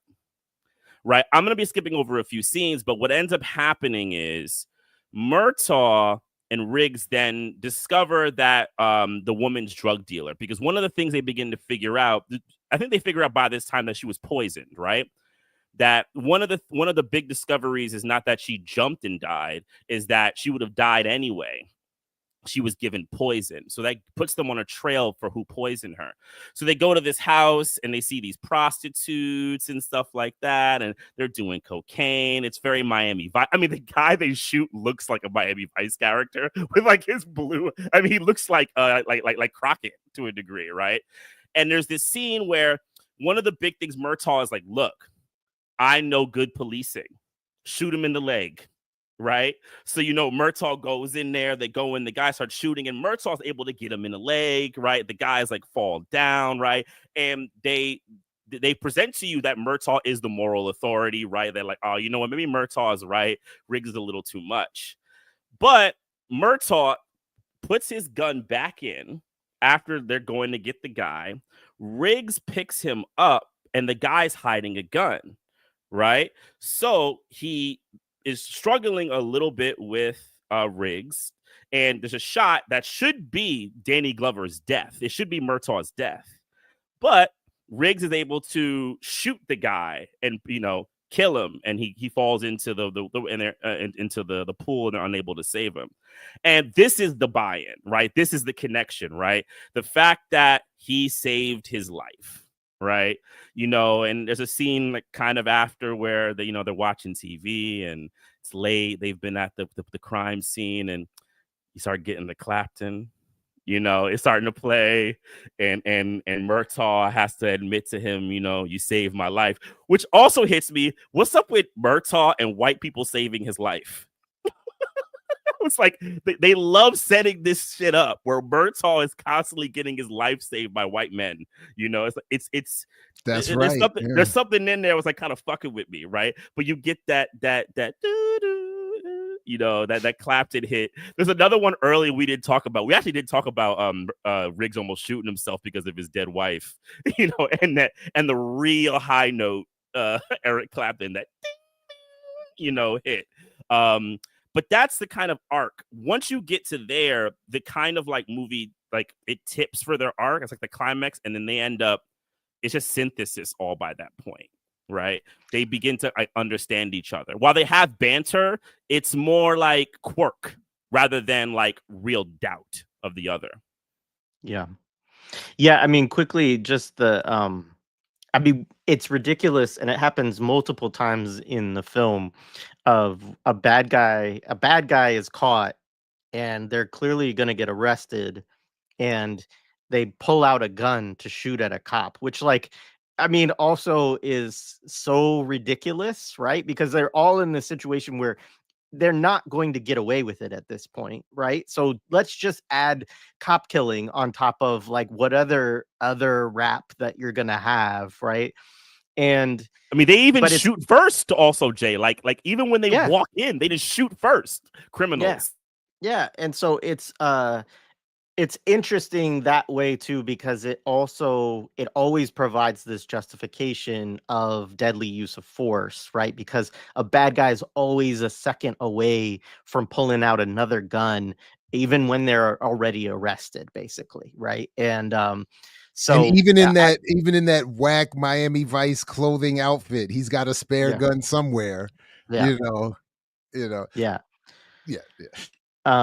So anyways, I just think that that's like a big thing that you're touching on, Mtume, is the way that they're trying to justify the use of deadly force constantly. Like the people that they're going against are so evil that they're irrational, and they won't even admit defeat when they're defeated, and they're always ready to kill a cop, right? And so it's like, therefore you just kind of have to kill people, right? And so the Glover approach, which is something that you will often hear, right, is like, oh, well, you know, why do police shoot people in the head? Like, why don't they shoot them? You can disable people without killing them, right? Which of course is a very logical thing to say, right? Many other countries, they don't even have, your police aren't even armed like they are in the United States, certainly not even close to the degree, right? And so these are kind of rational arguments that are made around reforming, and Glover represents this of like, you know, we need an approach to policing that is sensitive to like trying to keep people alive, maintain their civil liberties, like let them go through due process and all this stuff. And Riggs is actually not ever approach it from a thing of like, oh, you're naive. It's just he always gets into a situation where he has to kill somebody in the film. And so you just see that like this is what's needed. You need this guy who is just willing to just not hesitate and blow somebody's head off, you know, and that's what the police need. So yeah. Was this scene before? This scene was before we get to the part where the sex worker's house is blown up, right? It's before, yeah. Because then I'll wait till were you planning to talk about that scene in particular? Yes, I think we should, but we have to, because we have also the kids we got to talk about, the black. Yeah, because that was we got to get into that. The copaganda that woke me up was I couldn't remember which happened first, but that was that was yeah. But it's sure. Interesting, because then what does Riggs do after Murtaugh? Or what does Murtaugh do with Riggs after he has his admission? He takes him to his house, and this is the thing that you begin to do, where, like, how it works for my brain is, Riggs is someone we actually need in this world, and I need him in my family. Yeah. Right. I need a Riggs in my family. Mm-hmm. I think this is where and I don't know if this was on purpose, but this is what ends up happening. This black family, because they really make it, you know, his family is visually black. I mean, the thing we also talk about is, like, when you get home, there's even an end apartheid sticker. Yep. Right, which we have a debate. We wonder, was that something that Glover put on? Was that an idea from one of the set designers or Donner? I don't think Donner would have did it. I think probably it's either Glover or one of the set people or people who are kind of some working black on that. grip. Right, yo man, end apartheid, right? But he brings Riggs to his house, right, and he begins to invest him into the family, right, and you see First, you see the loving nature of his family, but, like, Jay brings out this constant, like, banter with the wife being a terrible cook, you know, and which is, you know, Riggs flirting with the daughter, like, all of it, like, and then they set that up, which it always made me uncomfortable, but now I'm older with a daughter who's much, very young, but, like, it becomes very, very evident to me. I'm like, no, this is a very weird male ritual that's happening here, right? And that they're presenting as an okay thing, right? The daughter is going to flirt with the guy who's, also the sexiest man alive 2 years before that, right? And the mother sees it, the younger sibling sees it, and Murtaugh sees it, but it's kind of written off as just a thing. And the fact that also Riggs is playing into it, giving it back, is seen as whatever, like it's an allowed thing. And I'm watching it, I'm very uncomfortable the entire time that this man, and also a white man, is able to enter this black home and have this ritual with the daughter. And then another slick thing they do, though, is they talk about why the daughter is grounded, because she did marijuana. So you're getting a juxtaposition with the dead blonde woman, the drugs. Marijuana was the gateway drug in the 80s, right? So they're kind of setting up an emotional kind of charge for you to what I think is going to become later, that you have to protect your daughters with brute force. So that's why we need a Riggs, because our daughters are in trouble and we need the brute force there. Go ahead. And clearly her father is incapable, because he with all of his military and police background, he's too old. He's got a old gun. He's slow. He's not as on the edge. He's none of the things that, to your point, that is needed. And what we end up seeing is an extension of the magic Negro to the whole family. They become the what allows Gibson to transcend and transgress, whatever, transcend his and move to his next elevated state of being. I'm 53 with a 17 and a 19-year-old. There's zero chance any of that is going on. It's just zero chance. Like, it's even if we could be partners, you could go out here, you could kill everybody. You could kill all to your heart's delight. But as soon as you come here reciprocating this childish flirtation, it's a wrap. It's a wrap. And we are at odds admit like it's gonna be a problem. So yeah, that whole thing was a real. It really stood out to me in this rewatch at this old age, at this big old age. Because as a youngster, I probably wouldn't have I thought I would have probably taken it, if at all, in the way the film wants you to. It's, oh, this is cute. This is or and if it's fantasy about what you uncomfortable- could become later. Like, I think it's fantasy. Yeah. Like, maybe I can become a Mel Gibson, right? And I can have young girls flirt with me also. And if I have the power of a Mel Gibson, it's a transference that a father will let me into his own house and let his 18-year-old daughter flirt. Yeah, I wonder how many people got set up with that mythology. Walking up in somebody's house as a 30-year-old flirt with their 18-year-old. I saw it in Lethal Weapon. I thought I was Mel Gibson. I just okay. Yeah. You're gonna need all that Tai Chi.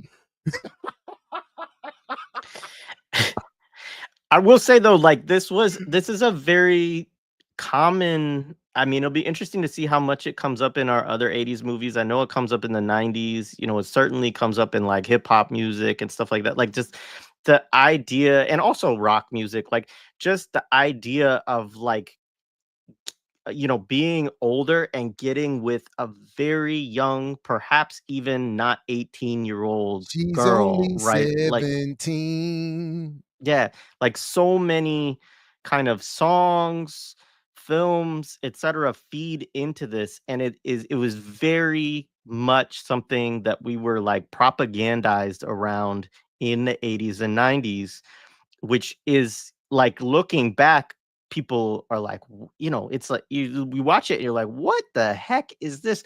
But I don't remember as a kid, I'll just say this, watching it and thinking like alarm bells going off in my head the same way that they do when I go back and watch it I now. even went back and scanned a few reviews from back in the day. Nobody said anything about it. Like I didn't see any discussion of it at all, whether they liked the film or not. It was a non-issue. And I'm sitting there thinking, this is a huge issue.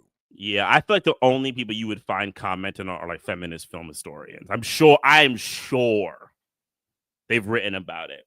The only thing I did a search, and so obviously it wasn't extensive, but I did Google Scholar and JSTOR, a couple searches, and what I did see in terms of headlines and abstracts was there was some discussion of the masculinity, but most of what was written that seemed to have any substance to it was more about Lethal Weapon 2.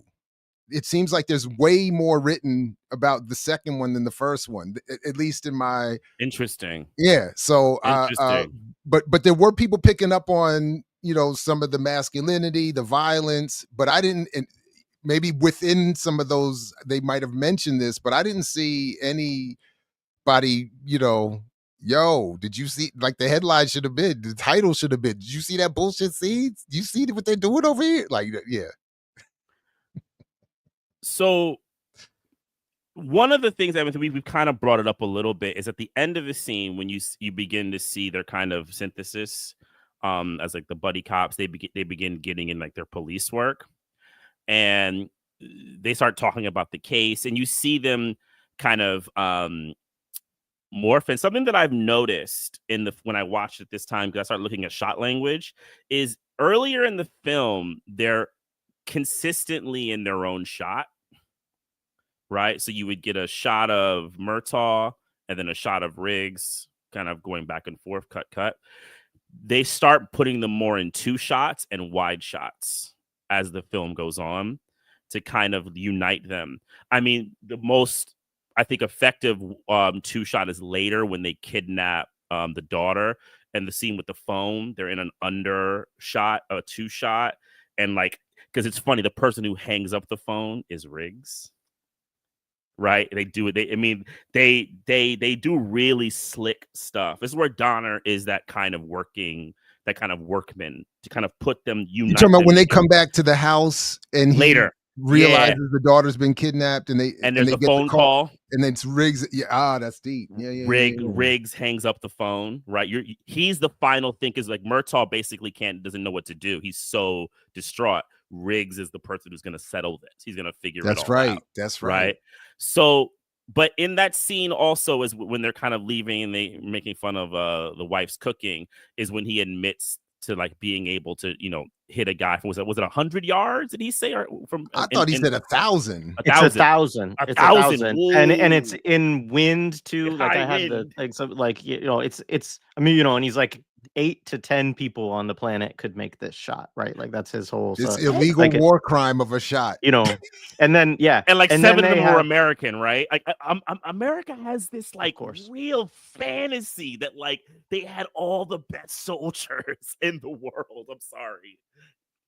It's an important part of imperialist propaganda right there. Yeah. But there's also the scene in the gun range where you know they're having a shoot off, and you know Glover thinks he's doing something. You know, he gets a bunch of headshots at like, you know, whatever it is, 30 feet out or something like that. And, you know, Riggs pushes us all the way to the end of the range and shoots a smiley face in the head of the, you know, thing. And that ends that competition or whatever. But yeah, there's a lot of that kind of stuff of just kind of.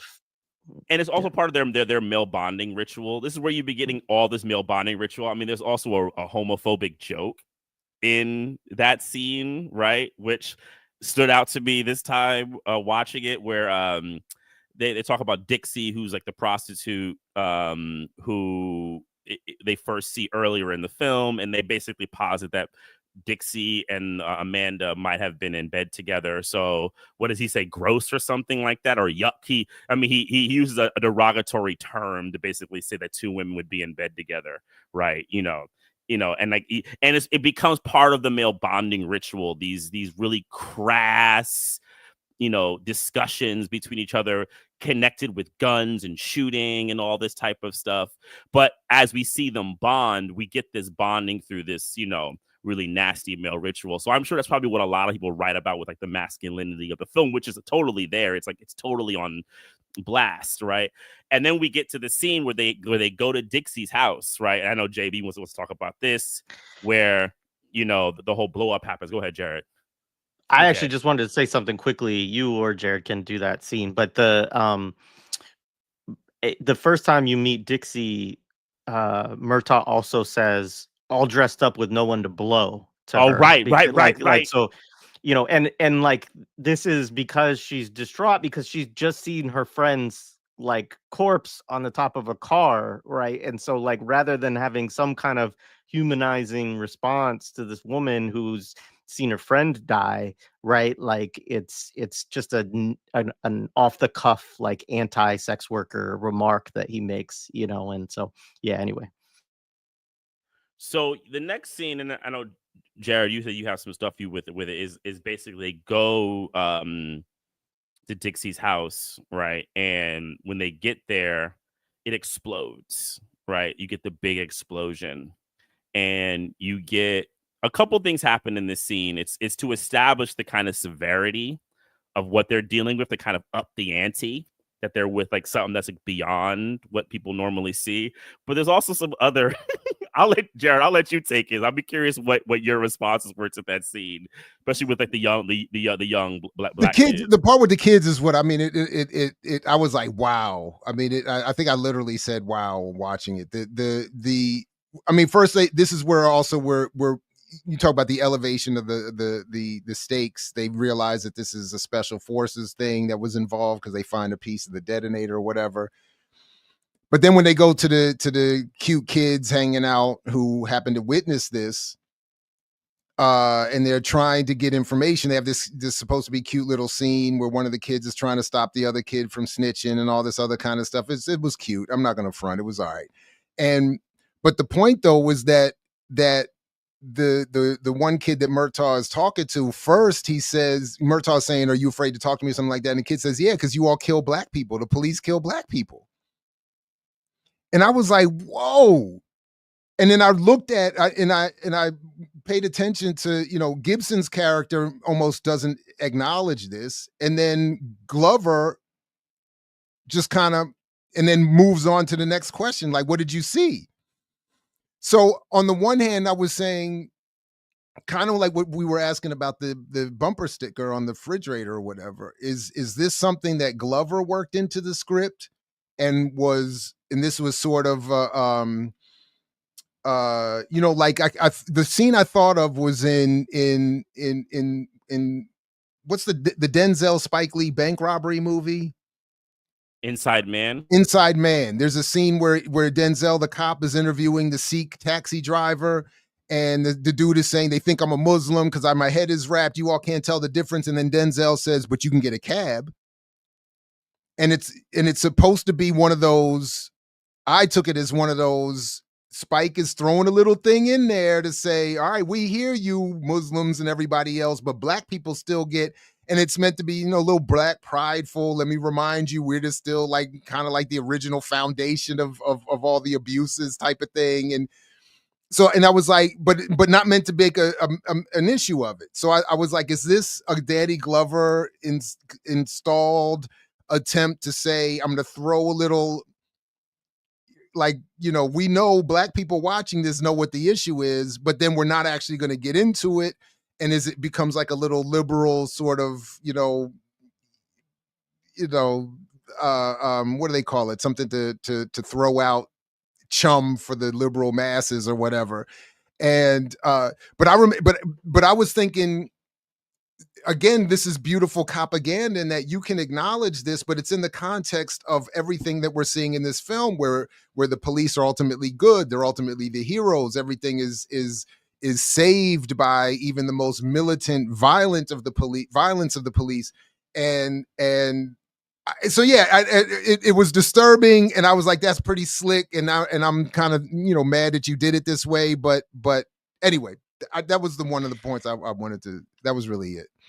So it's a little different in the script written by Shane Black, but that line is in there. So oh, really? Okay. So Murtaugh. So it's like, I mean, there's other parts. Like they're like, Murtaugh's like, do you like GoBots? I'm a G.I. Joe man. This kind of stuff. Is this a real gun? Like he's trying to connect. Murtaugh says, yes, it is. Then Alfred, which is the 6-year-old boy. This is important too. These are kindergartners that they're interrogating, a group of kindergartners, and one specifically without any parents, by the way. Without any parents. Now, in the script, the child's mother is there, which I think is a very interesting thing. They don't do that in the movie. They just put them totally by themselves, which I think is a really interesting, because that means that's an intentional decision by the director of like, no, let's keep a mom out of here for some reason. Although I do feel like in the 80s, we were left alone a lot. In the 70s, we were left alone a lot. Like that part didn't ring entirely false as watching it. Like, but anyway, yeah. I mean, other than they shouldn't be interrogating children without a guardian present, but you know, like, as we know, they will, right? So that's not exactly surprising. So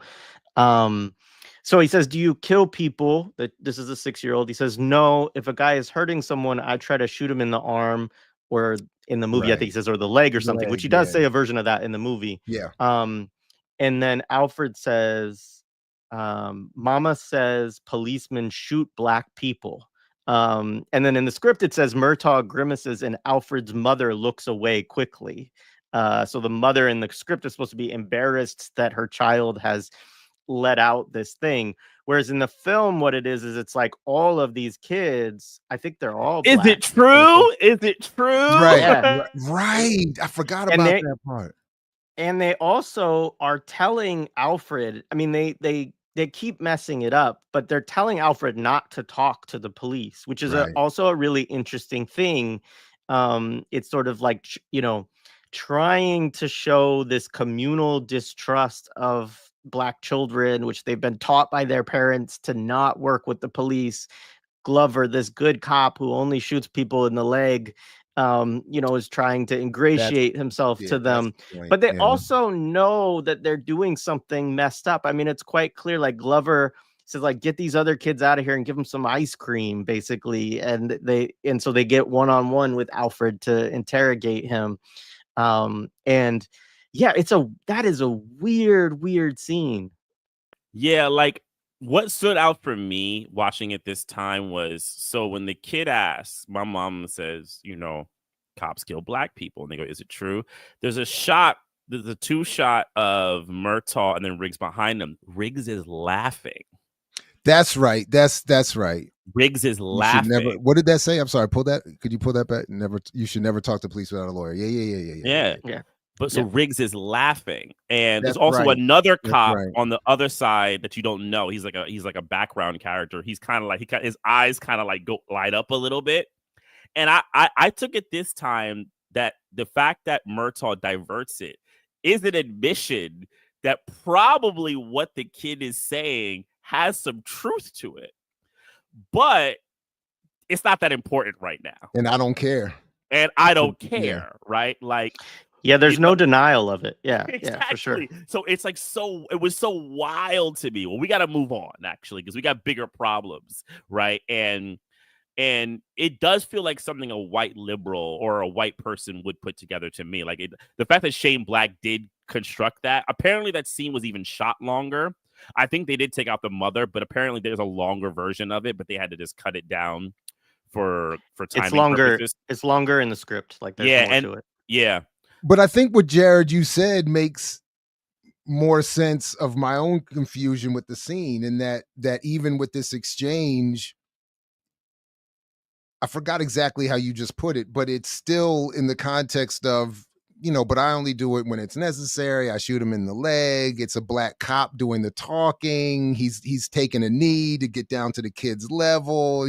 Or whatever. He lowers himself so he's not, he's not being mean. He's saying, he's kind of, so it's like there's no reason you would, and that's right. Mtume, you're right to bring up the fact that they ask, is it true?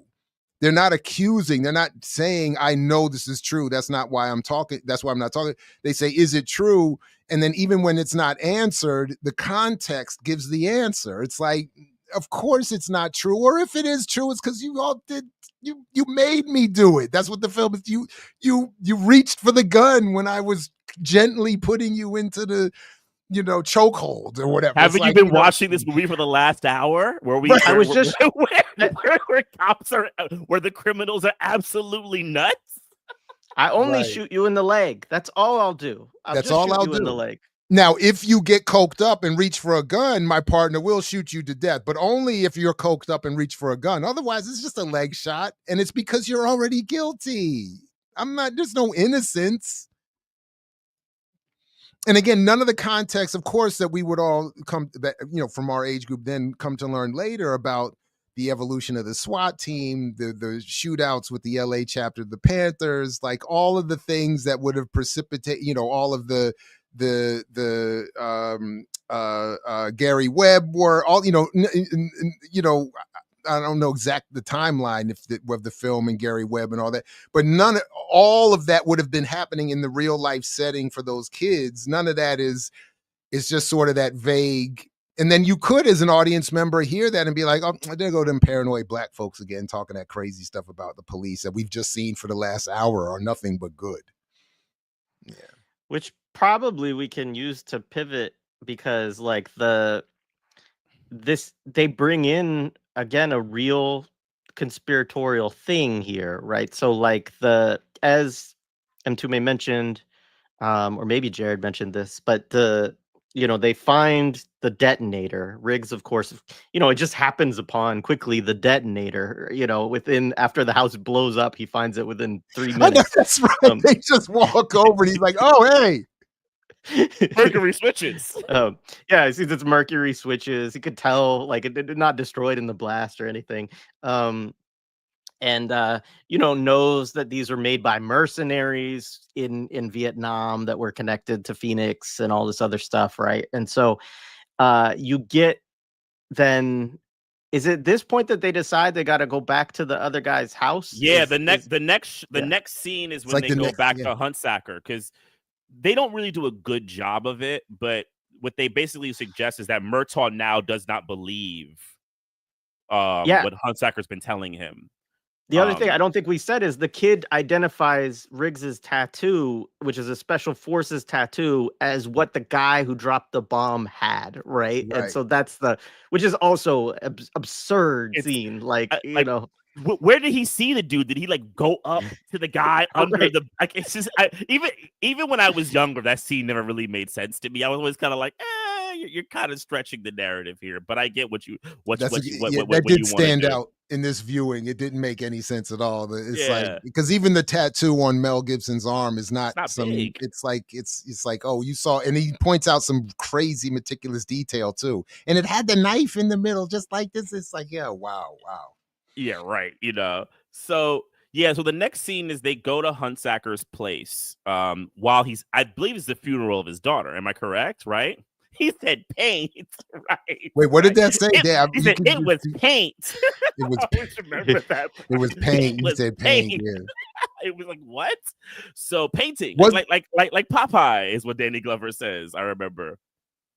Was So it actually, now that you mentioned, I think I thought they were at some sort of party, but it probably was a funeral. You're yeah, right. because like the opening shot is like they're out on like near like a water and everyone's in black. So I'm assuming it's the daughter's funeral, right? So they go there and Murtaugh like kind of ups the ante on Huntsaker, like telling him basically like she's dead because of something that you were involved in, right? So he pushes Huntsaker to basically begin to admit stuff. So he admits that he when he was in Vietnam, he worked with a group called Shadow Company, and they had they also work with Air America, which is a real thing. And it's funny, I didn't know this part about Air America, that Air America's origins have to do with supporting Chiang Kai-shek and the Kuomintang. Oh wow, I didn't. That's know where that they either. started. They were basically they gave supplies to them to fight the People's Army of China and Mao and them. Right? Wow. Yeah, so it's a go ahead. CIA cutout. It's a which there's tons and tons of. But and again, like this is all connected into these weird figures. Like you have so many people that come out of this milieu that go into police departments, set up the computer systems, like set up the torture programs, all of these kind of things. And there is like, so Alfred McCoy writes the book, is it called The Heroin Coup? I have to go and look, but he writes a book about the politics of heroin in Southeast Asia in like 72, and then he's updated it multiple times. But basically what they're talking about in the film is quite real. It's like it's like kind of pre the Contras, like the Iran Contra scandal, and like using, which again is ties to Gary Webb, the idea that they either look the other way, partially participate in, benefit from a heroin trade, that the idea that the heroin trade is supposed to support groups that's interests are aligned to US imperialism again. So it's like connected in, which makes a lot of sense in the context. Like the Phoenix program, they're trying to prop up these different forces in the region in Southeast Asia to go against the communist parties, to go against the NVA and so on. And how did those groups make money? Well, they can make it through the opium trade or the heroin trade or so on. And so the CIA supports this, whether approved or not, right? To be able to help these folks facilitate the flow of money and resources into their own purchasing of arms and all this other stuff, right? And development of their just money resources to build their own insurgent groups or counterinsurgent groups, right? And that is the history. And one of the things that I think, I don't want to jump too far ahead, but I just say like this film it decontextualizes all of that. So you just get this group of CIA folks and related people who are involved in this shady drug dealing stuff, including Murtaugh's friend here, the father, Hunsaker, the guy whose daughter jumped off the building, that they're involved in this, and it's obviously terrible. And Glover's, outraged, right? That And his friend is shocked. involved, shocked and outraged, And etc. he's gonna take him down. And they're It's going to take him over. down. Yeah. But Raj, there's one more shipment, and we can't stop it. It's a wrap. It's done. It's gonna be down. I was like, oh my god. Yeah. Which I think is one of, again, kind of moving ahead, but we can go back through this. But I think is one of the more like insidious aspects of the propaganda that's going on is that your local police department is going to take down international drug trading by CIA operatives. Like the idea that like two police officers, you Because know, one is a lethal weapon. Come on, guys. Come on, guys. you know, and so this is why we need to support our police, is because they're saving us from this evil deep state heroin ring. You know, it's And wild. there were two things about that scene that I wanted to bring up quickly as well, relatively silly. One is, why does Huntsacker out of nowhere pick up a jug of orange juice? You're at this fancy No, ass. isn't it eggnog? Or was it eggnog or It's milk or eggnog. something? I was like, oh, okay. I was like, it just seems so random. It's like, and it's like, so they were like, oh, this will look good when he gets killed. If he's like holding I was like, that was weird. And then when he gets killed, I'm like, wait a minute. Riggs is standing outside and nobody hears his helicopter coming. Like, what is this? Some stealth technology? Like, nobody would have heard this. It just shows up. He rides up. Huh? It's Mr. Joshua. It's Mr. Joshua. He can cloak helicopter. Ah. No, I mean, I agree. The film at this point, and we'll talk, it just gets ridiculous, right? It gets really does. It really does. But to your point, more importantly, they totally, everything, especially if you're going into this as we would have as youngsters initially back in the day, all of it is just to move the plot along and to give people this ultimately this justification for the hostility we're in, the silliness we're about to see. But all of this stuff about everything you just said, the police are going to solve all of this. There's no, to the Gary Webb reference point, there's no acknowledgement that all these drugs are coming in because of these people and not the poor black kid on the corner. But it's, none of that is meant to really sink in. It's all meant to just justify the police, that they're ultimately good because Raj is going to take down the criminal ring, and then the lunatic special forces dude is the real hero. He's definitely going to take down this criminal ring. So it's better done than the movie, I guess I would say. Like, the propaganda is actually better than the movie itself, if I can put it that way. I mean, the thing, I don't know if it hits you this way. The thing always hits to me that it feels like they're driving that the drugs originate from Asia. That it really is Asia that is like the controlling force behind it all. Like when Huntsacker talks about it, his contacts in Laos, that he had them and then we reconnected with them many years later, that there's this like, nefarious kind of bunker of people from Vietnam who probably haven't been taken out, who have this way they want to infest America with stuff. And that sadly, we have these corrupted Americans who we were trying to do good things with to take them out, but they've been corrupted by this evil peripheral force. And now they've reconnected, and now they're going to flood our streets and poison our blonde daughters and black people. This could also happen to you too. So you better get with this project. I mean, I'm watching it and I'm like, the drug war panic, the moral panic, the imperialist periphery panic. I was like, oh, this shit is disgusting. I'm like, at this point, like now I'm starting to lose my shit. I'm watching with my lady and we're just like, what the fuck is this? Like, they really are poking at the bear and they're trying to get everyone involved. And I'm watching it going, yeah, this is really, they're really trying to push the ante. I mean, and this is how you keep permanent war, right? This is how you keep a permanent presence. This is why you can justify military bases around the fucking planet, right? In all these places. Yeah, I would just say I didn't necessarily read it so much as being led by Laos, but my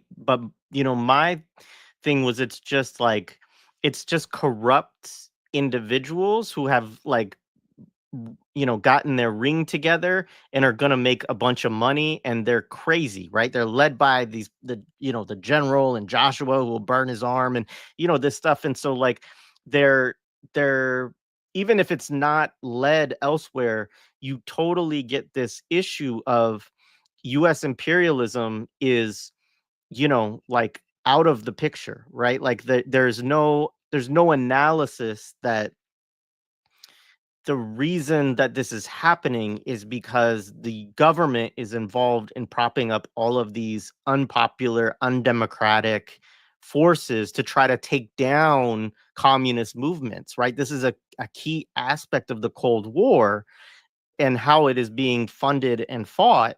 And that is just, there's no acknowledgement of that at all. So even if you thought that I mean, certainly, yes, the drugs come from elsewhere. So that evil place far off that produces drugs, right?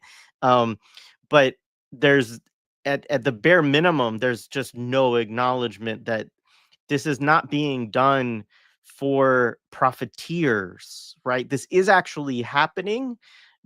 There may be people making money off of it, but that's not why that it's happening, right? It's happening because it's useful to US imperialism, and that is just not even acknowledged at all or mentioned. Yeah, not at all. So the film then, like, I feel like it just begins to kind of like roll down the hill by this point, right?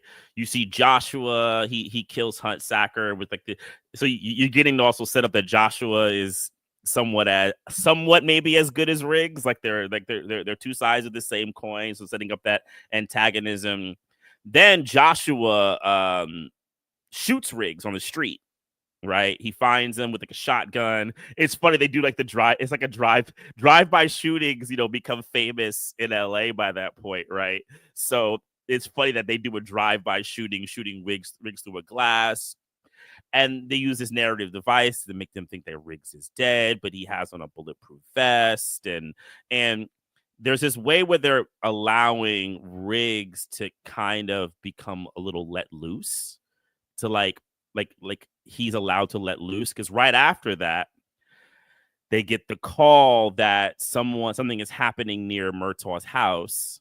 So Murtaugh goes back home to discover that his daughter has been kidnapped by these crazy drug dealers, right? And it's weirdly set up that like the parents, I mean, she's apparently out on a date. There's a guy that's not really acknowledged. It's kind of haphazardly done, but they don't care. I think is like the emotional distress is enough for it. And like the mother doesn't know, and they see, and they go back to your rooms and all that type of stuff. And you want to say something, Jay? Go ahead. There's a couple flimsy references to it. So like earlier, there's some guy that she wants to date that Murtaugh is like, no, you're grounded because you smoked weed in the bathroom or whatever, right? And that's the guy when they get he's like, Murtaugh says over the scanner, like, next you're going to tell me he has blonde hair and a pock face. And they're like, how did you know that? Right. So there is a little bit of a connection that he gets his antenna go up that, oh, maybe my daughter did get snatched because maybe she went out on a date she wasn't supposed to with some guy who, is never formally introduced, but is referenced a couple times. Yeah. So but it's weirdly done. So when you get back home, there's like the trope of the note, right? And that, his daughter's been kidnapped. And like I said, they have this 2-shot where there's a phone call and they tell Murtaugh that they have the daughter, that, we don't really want her. We want to know what Hunt Sacker told you, so forth and so on. And they're in the 2-shot, Riggs and Murtaugh. Murtaugh is distraught. These bastards took my baby, right? And Riggs hangs up the phone. There's like a kind of like a long kind of look at Riggs, being calculated. And the next scene is where they kind of begin to set up the plan. And Riggs basically tells Murtaugh, you have to follow me on this one, right? Like, it's going to get bloody. The ante's going to get upped. You have to trust me. Right. So all the kind of faults that we've been considering Riggs has now become virtues. Right. And this is part of the copaganda, that this kind of excessive nature that many cops have is something they need to hone, because there's going to come a time where it's going to be very necessary. Right. It's going to be absolutely required, and then the movie then goes into literally a bloodbath for like all out war, level, you know, in the middle of LA. They go out into the desert first, which I always find hilarious. You know, desert isn't that far in LA, but like the fact they just get out to like open nothing desert, you know, with a station wagon, and they come out with like helicopters, and you know, it's like paramilitary, you know, just in the middle of an LA desert, right? Riggs is hiding with like a sniper rifle, so you're getting the reference of what he was able to kind of hit back when he was in, you know, the Vietnam War doing Phoenix Project. You know, the strings are coming up, they're starting to it's getting really, really, you know, high level. And you know, Glover, you know, has like the standoff with Joshua. McAllister's not around. You don't know where he is at the moment. You later find out in a minute where he's what he's doing. But they're in this sequence where, you know, Murtaugh is trying to basically say, give me my daughter.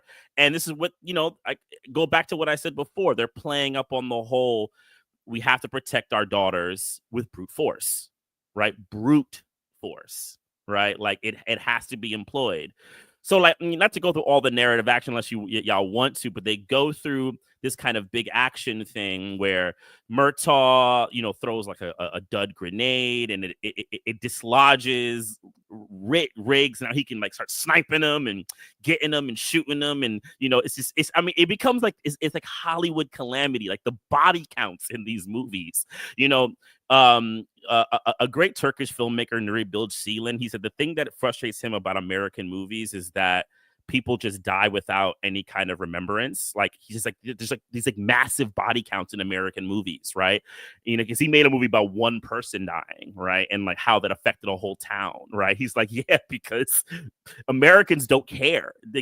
Someone dies, it's just a plot point, right? If even actually not even a plot point, it's like it's a shot, right? A filmic shot, and you get all this like massive like calamity, and you know, Riggs and gets taken by McAllister, and they have a sequence where they know each other, and you begin to get the connections. You know, I can pause there about that scene. People want to jump in. I did want to. I was rushing to get back in here because when you mentioned the scene of Riggs getting shot in the drive-by, this is another one of my pet peeves, and I'm happy to be corrected by people who know more about weapons and stuff than I do. But I cannot stand the cliche in films of people getting shot in the chest with a shotgun, only to reveal that they've worn a vest first of all, and then they basically cough a little bit and walk it off. And I'm sitting there thinking, my God, I mean, what about? I mean, you just got blasted through a window with a shotgun. A vest, I'm thinking, I mean, I still think you need the hospital. You're going to have internal bleeding. You might have a broken rib. I mean, you just got blown through a thing.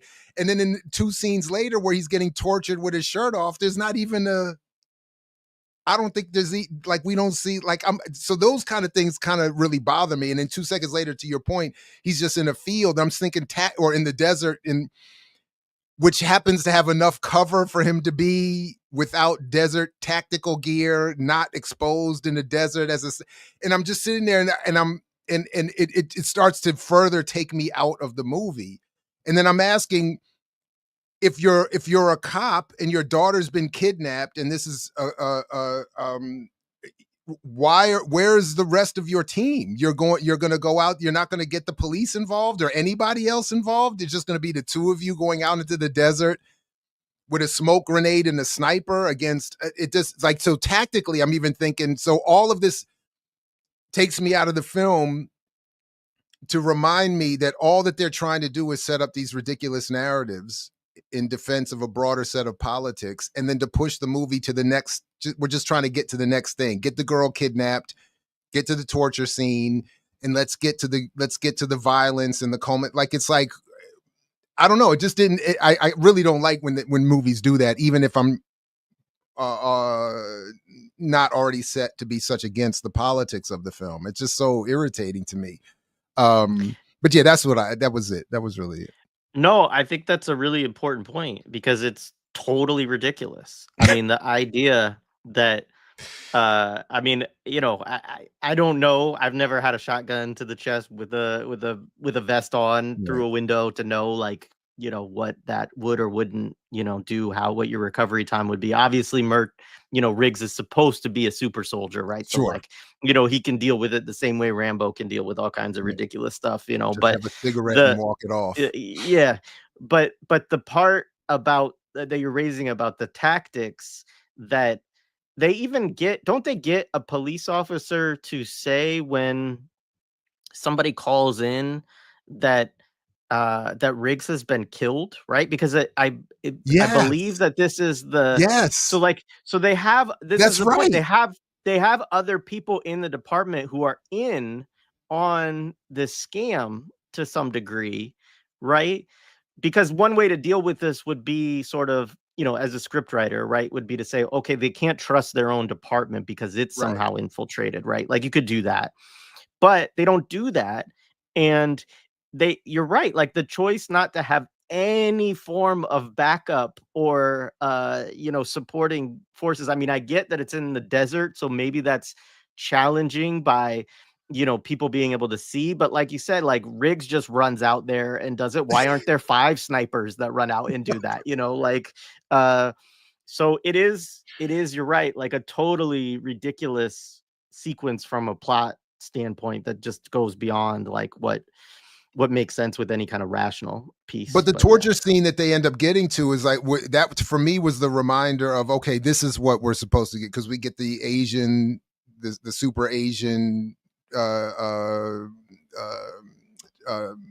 torturer, and then we get the I should have rewound it. I couldn't quite make out what was said, but there was some slur. So he calls him Chin. That's Yeah. the slur. I did pull this up in the script because I think it's worse in the script. That's it. I would be curious to know if they would have changed, because I was thinking chin is. I mean, it's not the worst of the slurs you could have thrown. Did they go through the list? I mean, it is the slur they use in the script, but he says in the script, Riggs says. So I guess we should just get people to where we are. So they're all captured. They get taken to a torture dungeon. Riggs, Murtaugh, and his daughter are captured after all of them, kind of have. There's moments where you think that the daughter's going to get away. She drives a limousine off after Riggs like snipes like 4 people so she can get free. But they all end up caught, because once Riggs is caught, then nobody can defend themselves, right? That's basically the point always. But so they're captured, and there's Riggs is set up first in this torture scene where his arms are tied together, lifted above his head. There's water that's pouring down on him, and in comes an Asian person, not clear. His name is Kendo, they do say, but who has electric shock. He has like basically a battery hooked up to jumper cables, hooked up to like something that you would use to wash a car, like a kind of chamois or whatever you would call that. Like, and he's described as what does Burke Busey say? He knows he's forgotten more ways to kill than pain. He's forgotten more pain than we remember, or something like that. He said, yeah, dispensing pain. Like, he's this because he's the super Asian criminal. And they have to bring in this special Asian guy to do this, I guess. Like, so in the script, Riggs says, "Who's the Chin?" And Joshua says, "Shh, don't make him mad." And Riggs says, "My mistake. Who's the pleasant Oriental psychopath?" That's what he says in the script. They took that line out. Wow. So then in that version they acknowledge even more overtly that Chin is an insult, because he's saying you don't want to make him mad, right? So yeah, that's wow. He's just an Oriental psychopath, as opposed to the European psychopaths that the two of you are. I mean, I don't know, what are we saying here? Like, I mean, and the other thing is like, this idea, this Vietnam coming back home, right? The Vietnam veterans being tortured.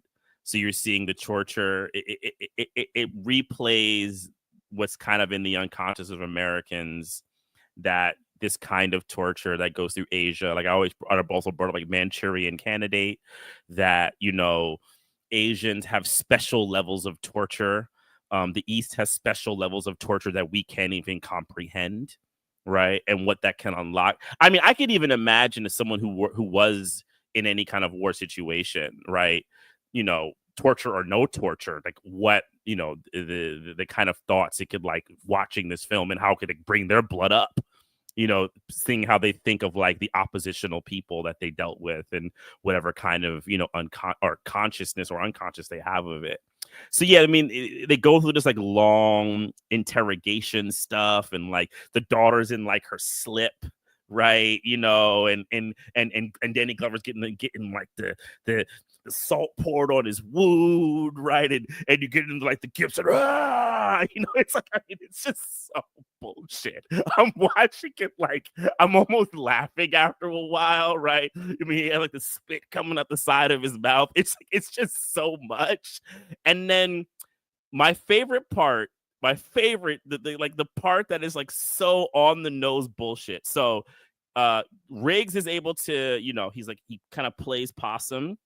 So the Asian torturer comes to him, and he uses what becomes famous in this in the films is Riggs's leg lock neck breaks. He breaks the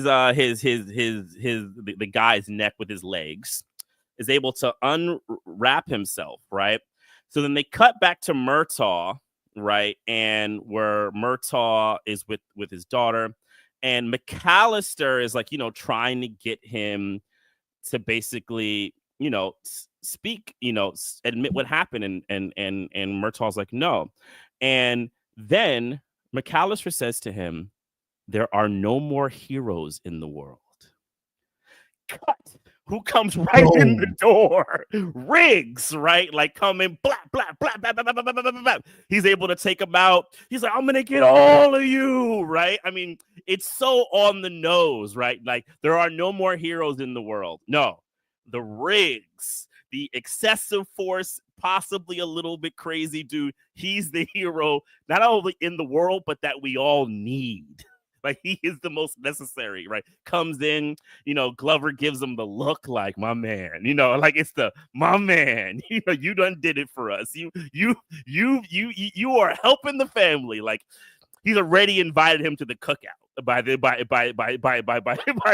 is at all the cookouts, front row seating and everything.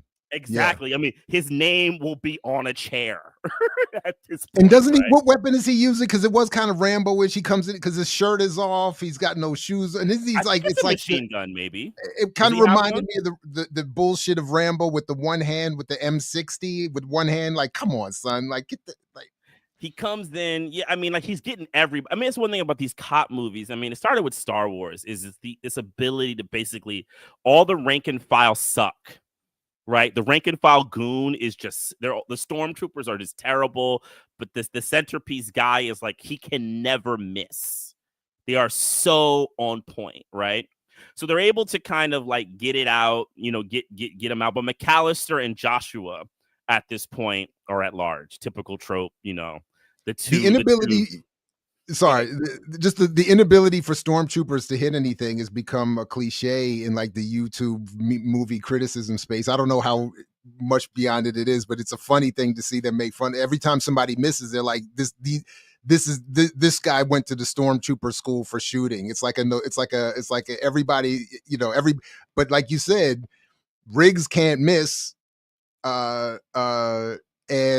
And I saw that too. That was very clear in this more recent watch. I don't know if I ever caught it back in the day, but it was so, there are no more heroes, and then boom. Yeah. It was wild. Yeah. Kick in the door, wave in the 4-4. It, you know, it is like somebody said, was reminding, they were making the connections of this film with First Blood. You know, I think the torture scene kind of brings this together. And I think it is like Lethal Weapon as if Rambo becomes a part of the police department as opposed to going to war with it, right? Like that is really what you get. And also just quickly, I noticed in that opening scene we all hate where Gibson's butt naked, but you do see the scars on his back in that scene. That's too, true, similar right. to the Rambo scars. That's right. And so they don't directly like talk about his own history of being tortured, but it is like alluded to that, and perhaps that he has learned also how to deal with these techniques and knows how to, you know, again, do, as you said, like the Brazilian jiu-jitsu leg lock to you know, take the guy out, which I do think also when we get to the end scene, I actually wonder, like, how much did this film inspire the creation of UFC? Because like I said it watching it this time. I said, oh shit, they're doing MMA. I said they got MMA in this movie. Like this, they're like setting a trend. But back to that point you just made about the scars on his back. I'm glad you said that, because it again is to the point I was making earlier about, but that's not the PTSD he's struggling with. Because like you said, he can deal with all of this. My wife dying in a car accident, and on some level I can appreciate that. But in the context of this film, it's a little odd that the trauma you're suffering seems totally disconnected from your own torture or what you did to other people, and can only be distilled through the death of his wife. I think it's fast. Yeah. Interesting to me. Yeah. So by this point, the film just goes into all out war in the streets of LA, which I just find is to be absolutely like nuts. Like, if you think about, there's a way police creating a barrier to protect it and allow it to happen in Hollywood. Like, they also, like, let me be more specific. In Hollywood, on Hollywood Boulevard on 3rd Street, I know those areas. When I lived in LA, I lived in that area, right? Like right in like the center. It's also like kind of even emptier than it would technically be unless it's like 3 a.m. But like, I don't know about that. Like, even then on a certain night, it wouldn't be that empty. Like they're having this all out match, right? Like shooting, guns happening in the thing, rigs, you know, I mean, these shots of Mel Gibson, like running in the middle of the street with like his gun, right, shooting, and like they're shooting across cars and people's heads, and like, I mean, it's absolutely just nuts. One of the things that really bothered me about this scene too is that Mel Gibson's character, you know, Riggs, never commandeers a car. Like, so the bad guy, Busey, Joshua, right, he steals one car from you know, these are all stolen from just regular people, right? He steals one car, he starts to drive off. They're like, oh, he's going to the freeway, so go cut him down off 33rd or whatever. The 3rd Street Bridge. Go to 3rd Street Bridge. Run barefoot with your machine gun and catch him in the car. He went that way. Yeah. And so he does, right? He successfully shoots it, blows up the guy's car, basically, whatever. Like, yeah, it catches fire, all of this. And he's run it down on foot. He's a few feet away from him. And then like Joshua just takes another car and keeps going. And Mel Gibson decides he has to run back rather than go, you know, taking somebody's car and following in the chase. And I just thought, like, this is so unrealistic too, from this like type of propaganda that you know, I mean, we're so used to now in films that, you know, Gibson's character would say, I need your car, to somebody and take it. Like, there's a taxi literally that hits him and he doesn't take the taxi and drive after the guy. Or he tries to fight the guy after the guy hits him. He goes, yeah, what? You know, he's on edge.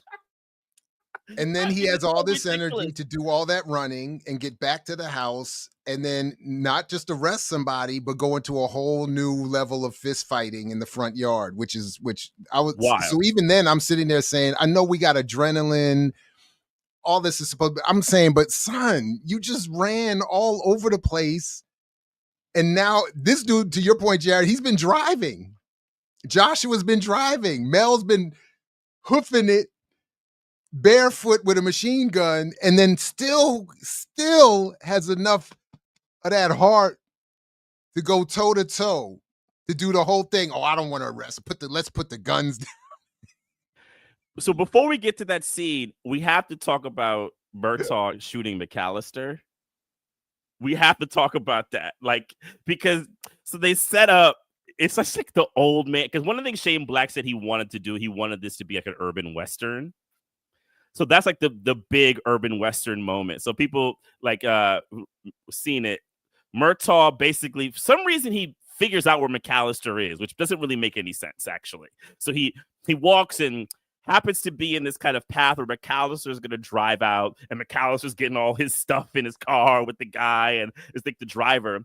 So they go, and they're coming in, you know, Murtaugh's like dead smack in the middle. I mean, it's so Western, right? You know, he has like the gun low, right? The car's coming. He does the neck roll. I almost heard the whistler. I can't even whistle, but I almost heard the Clint Eastwood whistle and shit. I mean, it's Once Upon a Time in the West, 100%. And he throws the gun, and I mean, he throws the gun up in direct hit, which they set up with the previous thing that while he might not be able to, he can't do the face. He can get that direct middle shot. And he gets, you know, the driver, which then flips over the car. And McAllister, you know, has this big explosion ending, right? And it's just a fascinating thing about these action movies that people even like the fact that these ridiculous deaths, right? And the body counts just get bigger and bigger. And like, it just does this thing psychologically for people, right? To kind of watch the villain, the embodiment of all this nefarious energy, not only die, but die in this like large, reaching for the grenade as his car's on fire. And right, exactly. And Glover said something like with the show, he says, what, no way you live, or something like that. He's got his one-liner and all of that. It's so much, dude. But then, of course, you know, logically, Riggs is not able to catch up with Joshua. So, you know, they pivot back to the house where they set up essentially Joshua, you know, kicks in the door and shooting the guns, right? And then there's like a note, you know, what is it? It's like ho, ho, ho, no one's here or something like that. But us cops. Which then like a random shot of the police car crushing into the... Again, tactically. We're not going to try to save my house. You're just going to drive through it? Like... Who needs houses, brother? Who needs houses? Because it's Murtaugh's house, right? Like, it's like we have no other way of doing this. You just go drive through the brute force. It'll be taken care of later. Calamity. And I have to say, so then I'm watching the movie, and I remember this part very vividly because I've seen it so many times. But I was like, wow.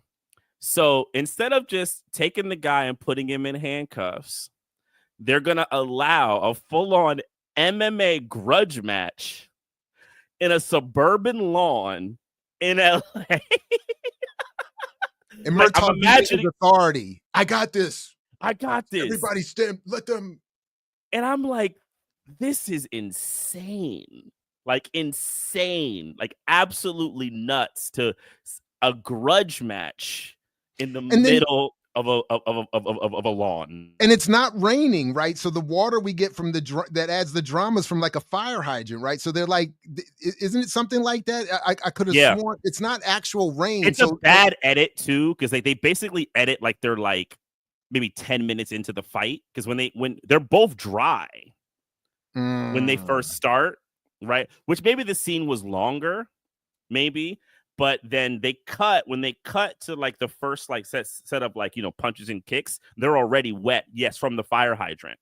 Because I'm just sitting there saying, like, I get you want to add to the drama, but this is so absurd. Levels of absurdity. Like, we're going to let this happen. We're going to set it up so it happens in this one spot that's under this downpour of water. We're not going to step over to the neighbor's lawn and fight there. Or just move out into the street, or do what, you know, or just shoot him, which is what would obviously been more likely to happen, and arrest him and take him away, or, you know, but no, we're going to have this fight in the water with the lights and then police helicopter overhead too, like yeah.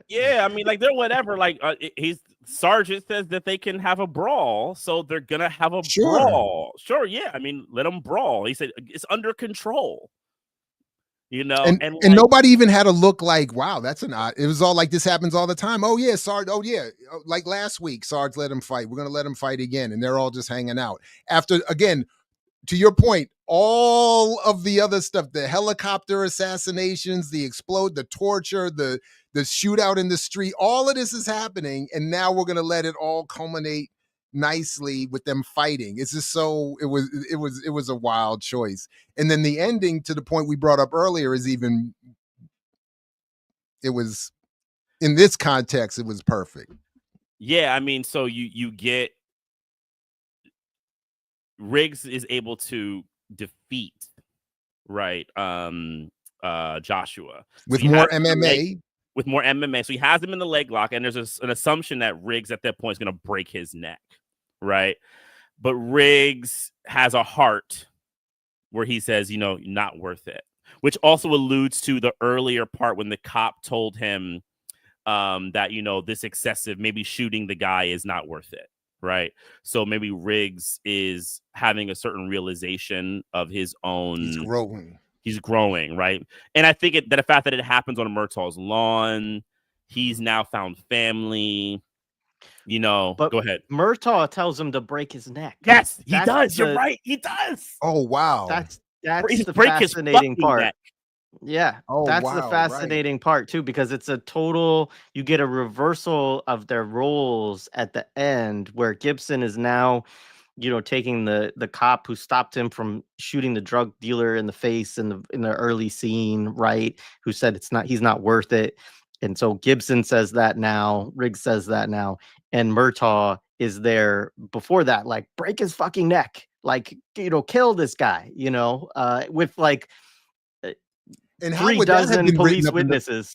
Yeah, I was going to say, how would that have been written up in the police reports? Well, the Sarge said I could do it, so I broke his neck. I mean, I was given permission, so I just went ahead and. It would just be that trope that they do in movies like it things like that, where they get the report. They do in the X-Files a lot. Well, I know there's a lot of things missing from this report. Right. I'll just, leave it up to chance. Well, or you referenced Biggie earlier. You just sprinkle Coke on it and make it drug related. It's like, oh, right. But I think to the larger point, what it really does is it sets up that fantasia of why excessive force is necessary, right?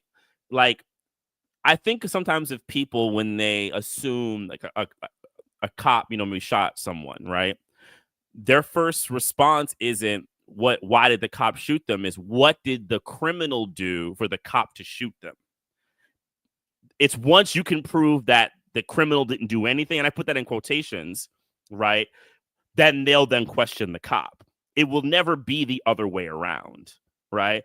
And this is part of like setting up that fantasy, which then goes into like the final part, because when Riggs lets him go, and he's like, he's done, and he's hugging Glover. He's kind of collapsing into. You have the dumb beat cop, who picks up Joshua, not protecting his gun.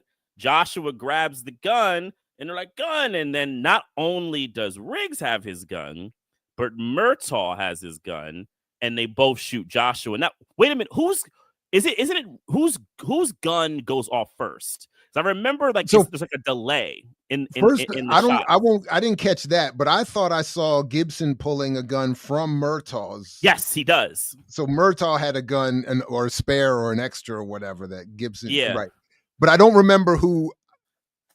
I was only focused on, I think, what you described. This is a 2-shot as you describe it, because they're both in there. Yep. And then and it's like the buddy cops coming together. But I didn't catch who shot first, if there was one. I didn't see that. I forgot. I should have wrote it down. There was a delay. It's like a boom, boom, right? I think it's Murtaugh who shoots first and Riggs who shoots second. Mm-hmm. If I am remembering correctly, I do think that's significant. Right? Mm-hmm. It's like a transference. Right, like he's able to complete it, but they also want to have the unison of them now being in complete synthesis. They've now become one. And then doesn't Murtaugh? There's like, again, Gibson collapses into him, and Murtaugh says something like, "I got your partner" or something. Yeah. And then they flip back to Riggs going back to his dead wife, and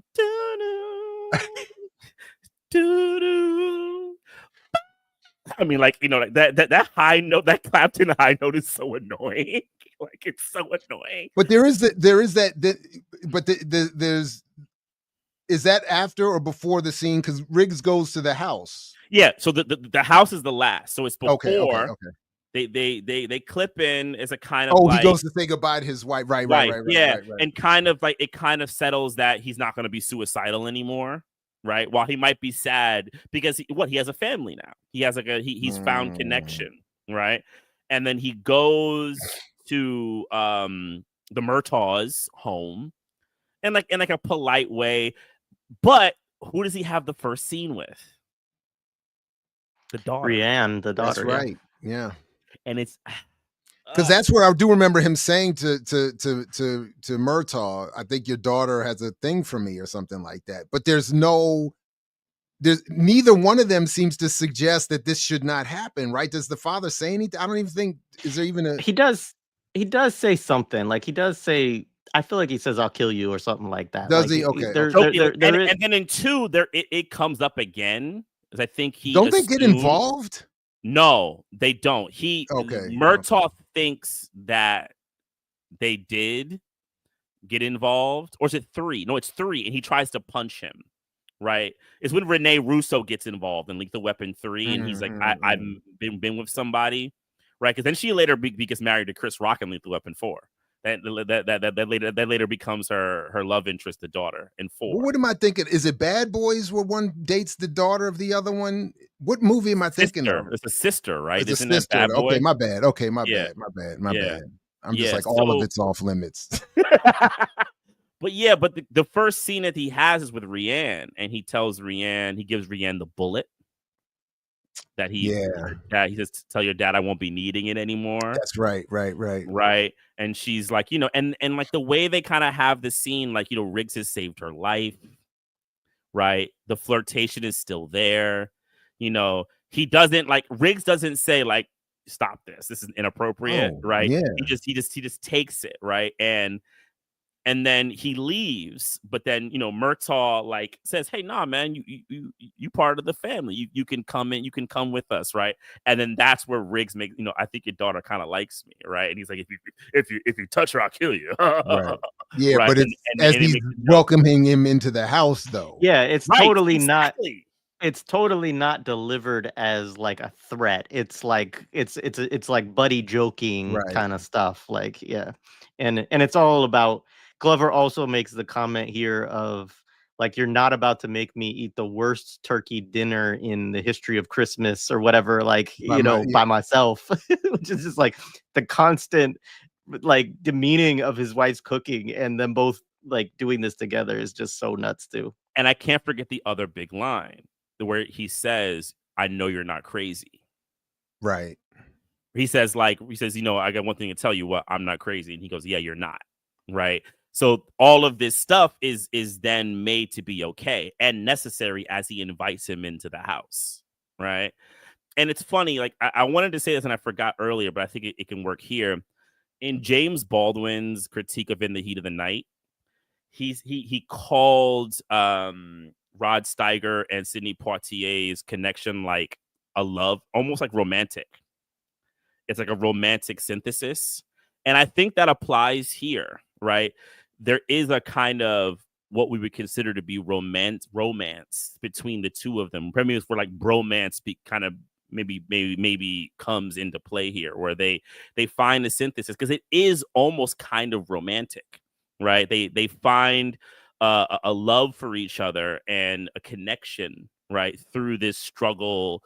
And of course, they're not going to go into anything else beyond that, but the eros will be kind of played out through basically shooting. I don't know him, Mtume. I think you're responding unconsciously to that great soundtrack or score from Eric Clapton, and it's manipulating you into thinking that there's a relationship building that maybe isn't. Yeah, but because who could hear that guitar and not immediately fall in love with whoever they're talking to? Exactly. But that's exactly the point. It's using that. It's like it's using those kinds of signifiers to kind of wrap you in, right? And it becomes this kind of romance that exists between the two of them. But how they act out the romance is through basically shooting other people and killing everybody else. That's their, actualization as human beings. Man, yeah. Now, are you all are doing? Did you all say? Are you doing all of the Lethal Weapons in this series? Well, we'll do 2, right? Because then 3 is in the 90s, I think. 3 and 4 Oh, is in the right, 90s. right, I think right, 4 is right, so right. bad. I mean, they're not. 3 isn't good either, but 4 is really bad. 4 is unwatchable. And I Yeah. did see that in 2020 they were talking about a 5th one. Yeah, and Donner died in 2021. He was I supposed to see. do it. I see. Apparently it's still bubbled as possible.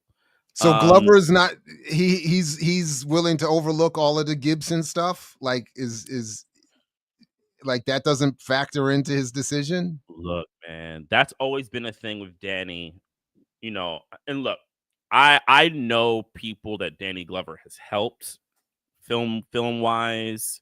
I know many things he's done. I've always heard good things about him as a person, but the contradictions of who he's been willing to work with, you know, I think has always been something that, you know, I would at least want him to explain his thought around it, you know, because like he works with some, and not just Mel Gibson. I mean, he works in the complex at a high level, and it's not like he needs it.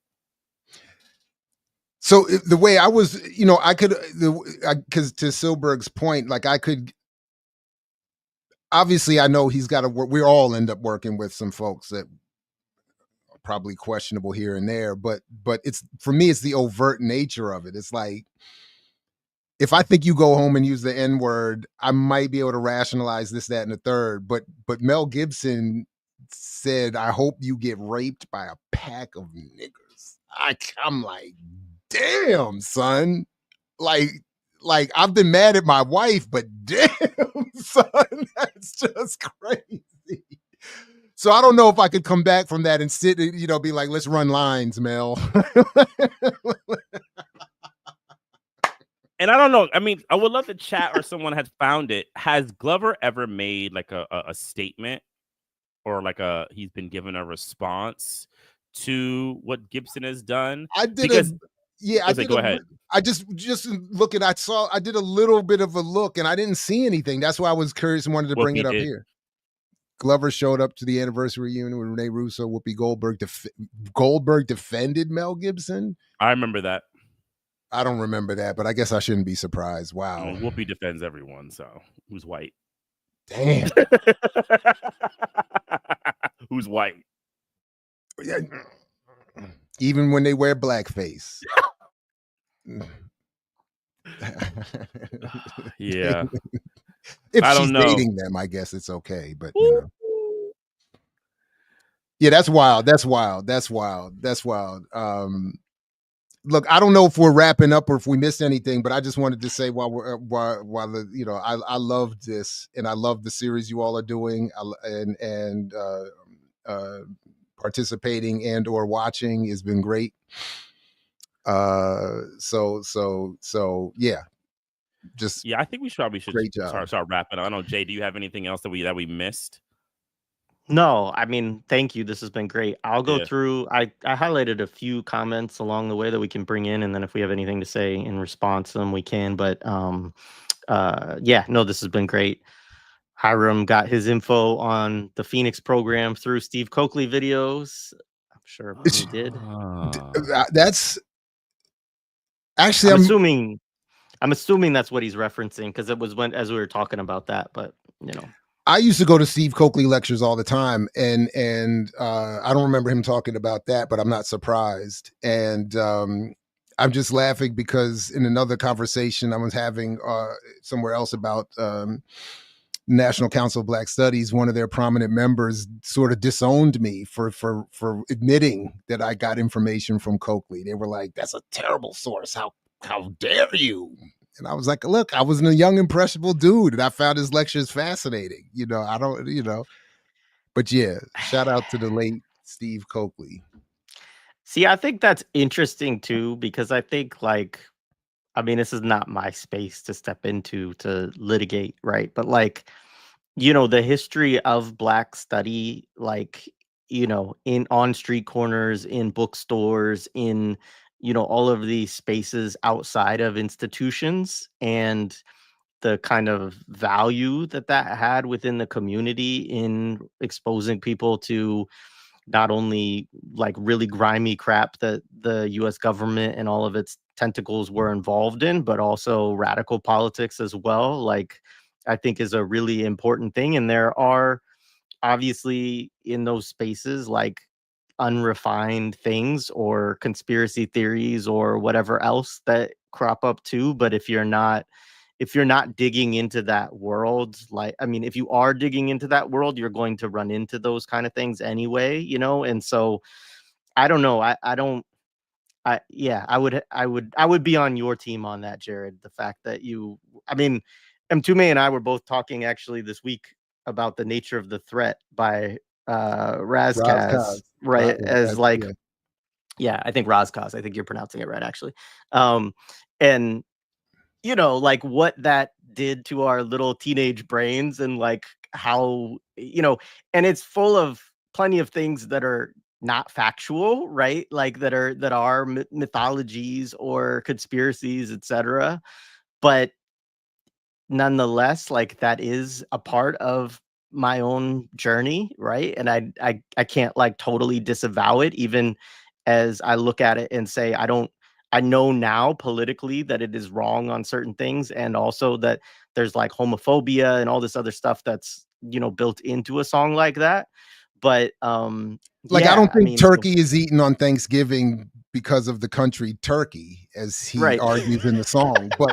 But to your point, first of all, as a work of art, man, salute to the. I mean, it's like 9 minutes or 8.5 minutes of a rhyme that has no hook, where everything flows and rhymes, even if it's wrong. It's like that. It's still impressive to me. I mean, he's doing a lot there in a track. But yeah, I mean, I like the way you put it. Some of it is unrefined, and but I don't think we should, you know, not recognize some of the importance that, you know. So yeah. I would never. There was a lot of stuff that I would later come to disagree with or find different conclusions in terms of like Steve Coakley. And I used to go to his stuff every week, like a lot. I went to a lot of Coakley lectures for a long time. And a lot. And but I'm very glad to have gone through that experience. I mean, I don't think, you know, for all that was wrong, it has any sort of negative impact overall. So I think, you know, anyway.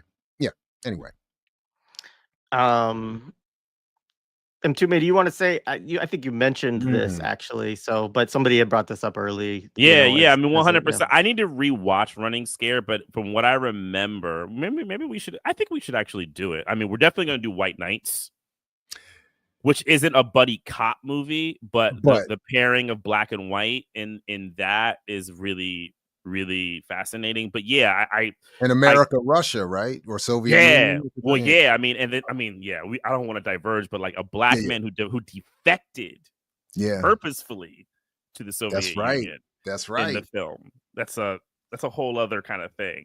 But but yeah, I do agree. The Running Scared thing, I think, is definitely spot on. I think they're very similar. But what's funny, in this video, they don't mention it at all. They about the making of the movie, they try to act like this was almost like it had no influences to a certain degree. It was a true original in that they upgraded previous kind of concepts, which I'm kind of like, it's a very Hollywood thing to do, though. One clarification, because when you were talking about the buddy, are you thinking also like black white? Because like somebody brought up, you know, and you do see this in blaxploitation films too. Like they brought up Cotton Comes to Harlem as the first buddy cop movie, or the Defiant ones, right? You could talk. Well, they're not cops, talk about, but they're buddies. The Defiant ones are not cops, though. No, I know, but that's why I was asking earlier. I was trying to, because I think similar to what Jared's saying here, like there's the black-white dynamic and then the black-white cop dynamic. Well, buddy cop could be two white people. I think. But then you have like, what about like Drag? What about like Dragnet though? Like is like Dragnet? Yeah, I mean series. Dragnet. But I mean, and that's what I said. They said it was the first. I think it's debatable. I don't think it necessarily is. I think what Lethal Weapon though does do, it it kind of transfers like another level to it. It becomes a trope that is then consistently is like the complete odd couple. But Dragnet is definitely probably a way, but that's also a comedy. It's not an action movie. It's really a comedy.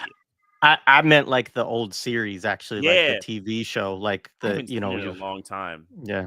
Yeah, but I'm Google sure- is telling me that Freebie and the Bean is also a beginning of buddy cops. It's all white, but Yeah. it's the buddy cop Yeah, genre. I don't think Lethal Weapon is the first. They tried to But play they're it off saying like that- it was the first. But Yeah. I don't think it was the first, but I definitely think it was the next evolution and probably the most copied trope. Yeah. Of using the real distinct odd couple. Maybe one is, you know, loose cannon, the other one's straight edge, whatever kind of thing that they want to do with it. Yeah, my wife, when we were watching it, she was like, yeah, this was Rush Hour before Rush Hour. That was her first comment, you know, and like, so that would be another iteration of this. But I do agree. I mean, I think there's something about this movie that takes it to kind of sets up a new formula that you get that gets followed a lot with Bad Boys, with Rush Hour, with, you know, these kind of films. The emotional yeah. humanization, like the family thing, that becomes a big thing because if you see a lot of the previous action movies, like action-based cop movies, they're just calamity, right? Like before that, Popeye Doyle is really the cop. Him and Dirty Harry are the cop that everyone's relating to, and they are like an anti-hero. I mean, Doyle more anti-hero than Dirty Harry. Yeah, no. Mtume, do you know Med Hondo? Of course I do. Soleo and West Indies. Thanks. Yeah, I mean, on Within Our Gates, we definitely have to do it. I want to get some people to go talk about Med Hondo is incredible. I think Soleo or Osun and West Indies are on Criterion. If you have never seen them, they're great. They're phenomenal films. Which is a reminder for folks, if you're not listening to Within Our Gates podcast or, you know, supporting on the Patreon, getting the exclusive stuff too, like definitely do it. Mtume is doing tons of work, not just on the 80s, but you know, and you have a lot of great guests on there interviewing and I'm them. still going back through. Sorry about that. I'm still going back through your write-up on how to read Donald Duck because your responses to that are very dope. Thank you. Yeah. So people should definitely check that out. 100%. So this was an interesting thing. So the WWE. So WWE is already big at this point. And I mean, Hulk Hogan was in Rocky 3, which I think we'll have to do. Thunderlips. You know, the recently departed Hulk Hogan, who I have nothing good to say about either. But I think that you know, and we will do this at some point. They Live, which of course Roddy Piper. I was hoping you all would do this movie. I will say I'll shout out to them too. So Nick Estes with the Red Nation also does a thing called the Red Scare where he has folks on and they talk about films too. And they just recently, I haven't checked it out yet, but I'm sure it's great. They recently did They Live. Oh, cool. Oh, really? And they also did another one we're going to do, which is Red Dawn. So they're covering some similar Red Dawn's coming next week. Next week. Next week we have Red Dawn with Renee. Saturdays with Renee. We'll have her come through to do Red Dawn with us, which should be great. Should go back and rewatch these movies along with them. The reason I haven't caught up to Nighthawks yet because I wanted to rewatch it before I watch. Because I'm about to be all up in these podcasts. These conversations you all are having are fantastic. I did go back and watch Rambo for your Rambo discussion, and anyway, yeah, people should definitely check all that stuff out if they haven't already. It's dope. It's very dope.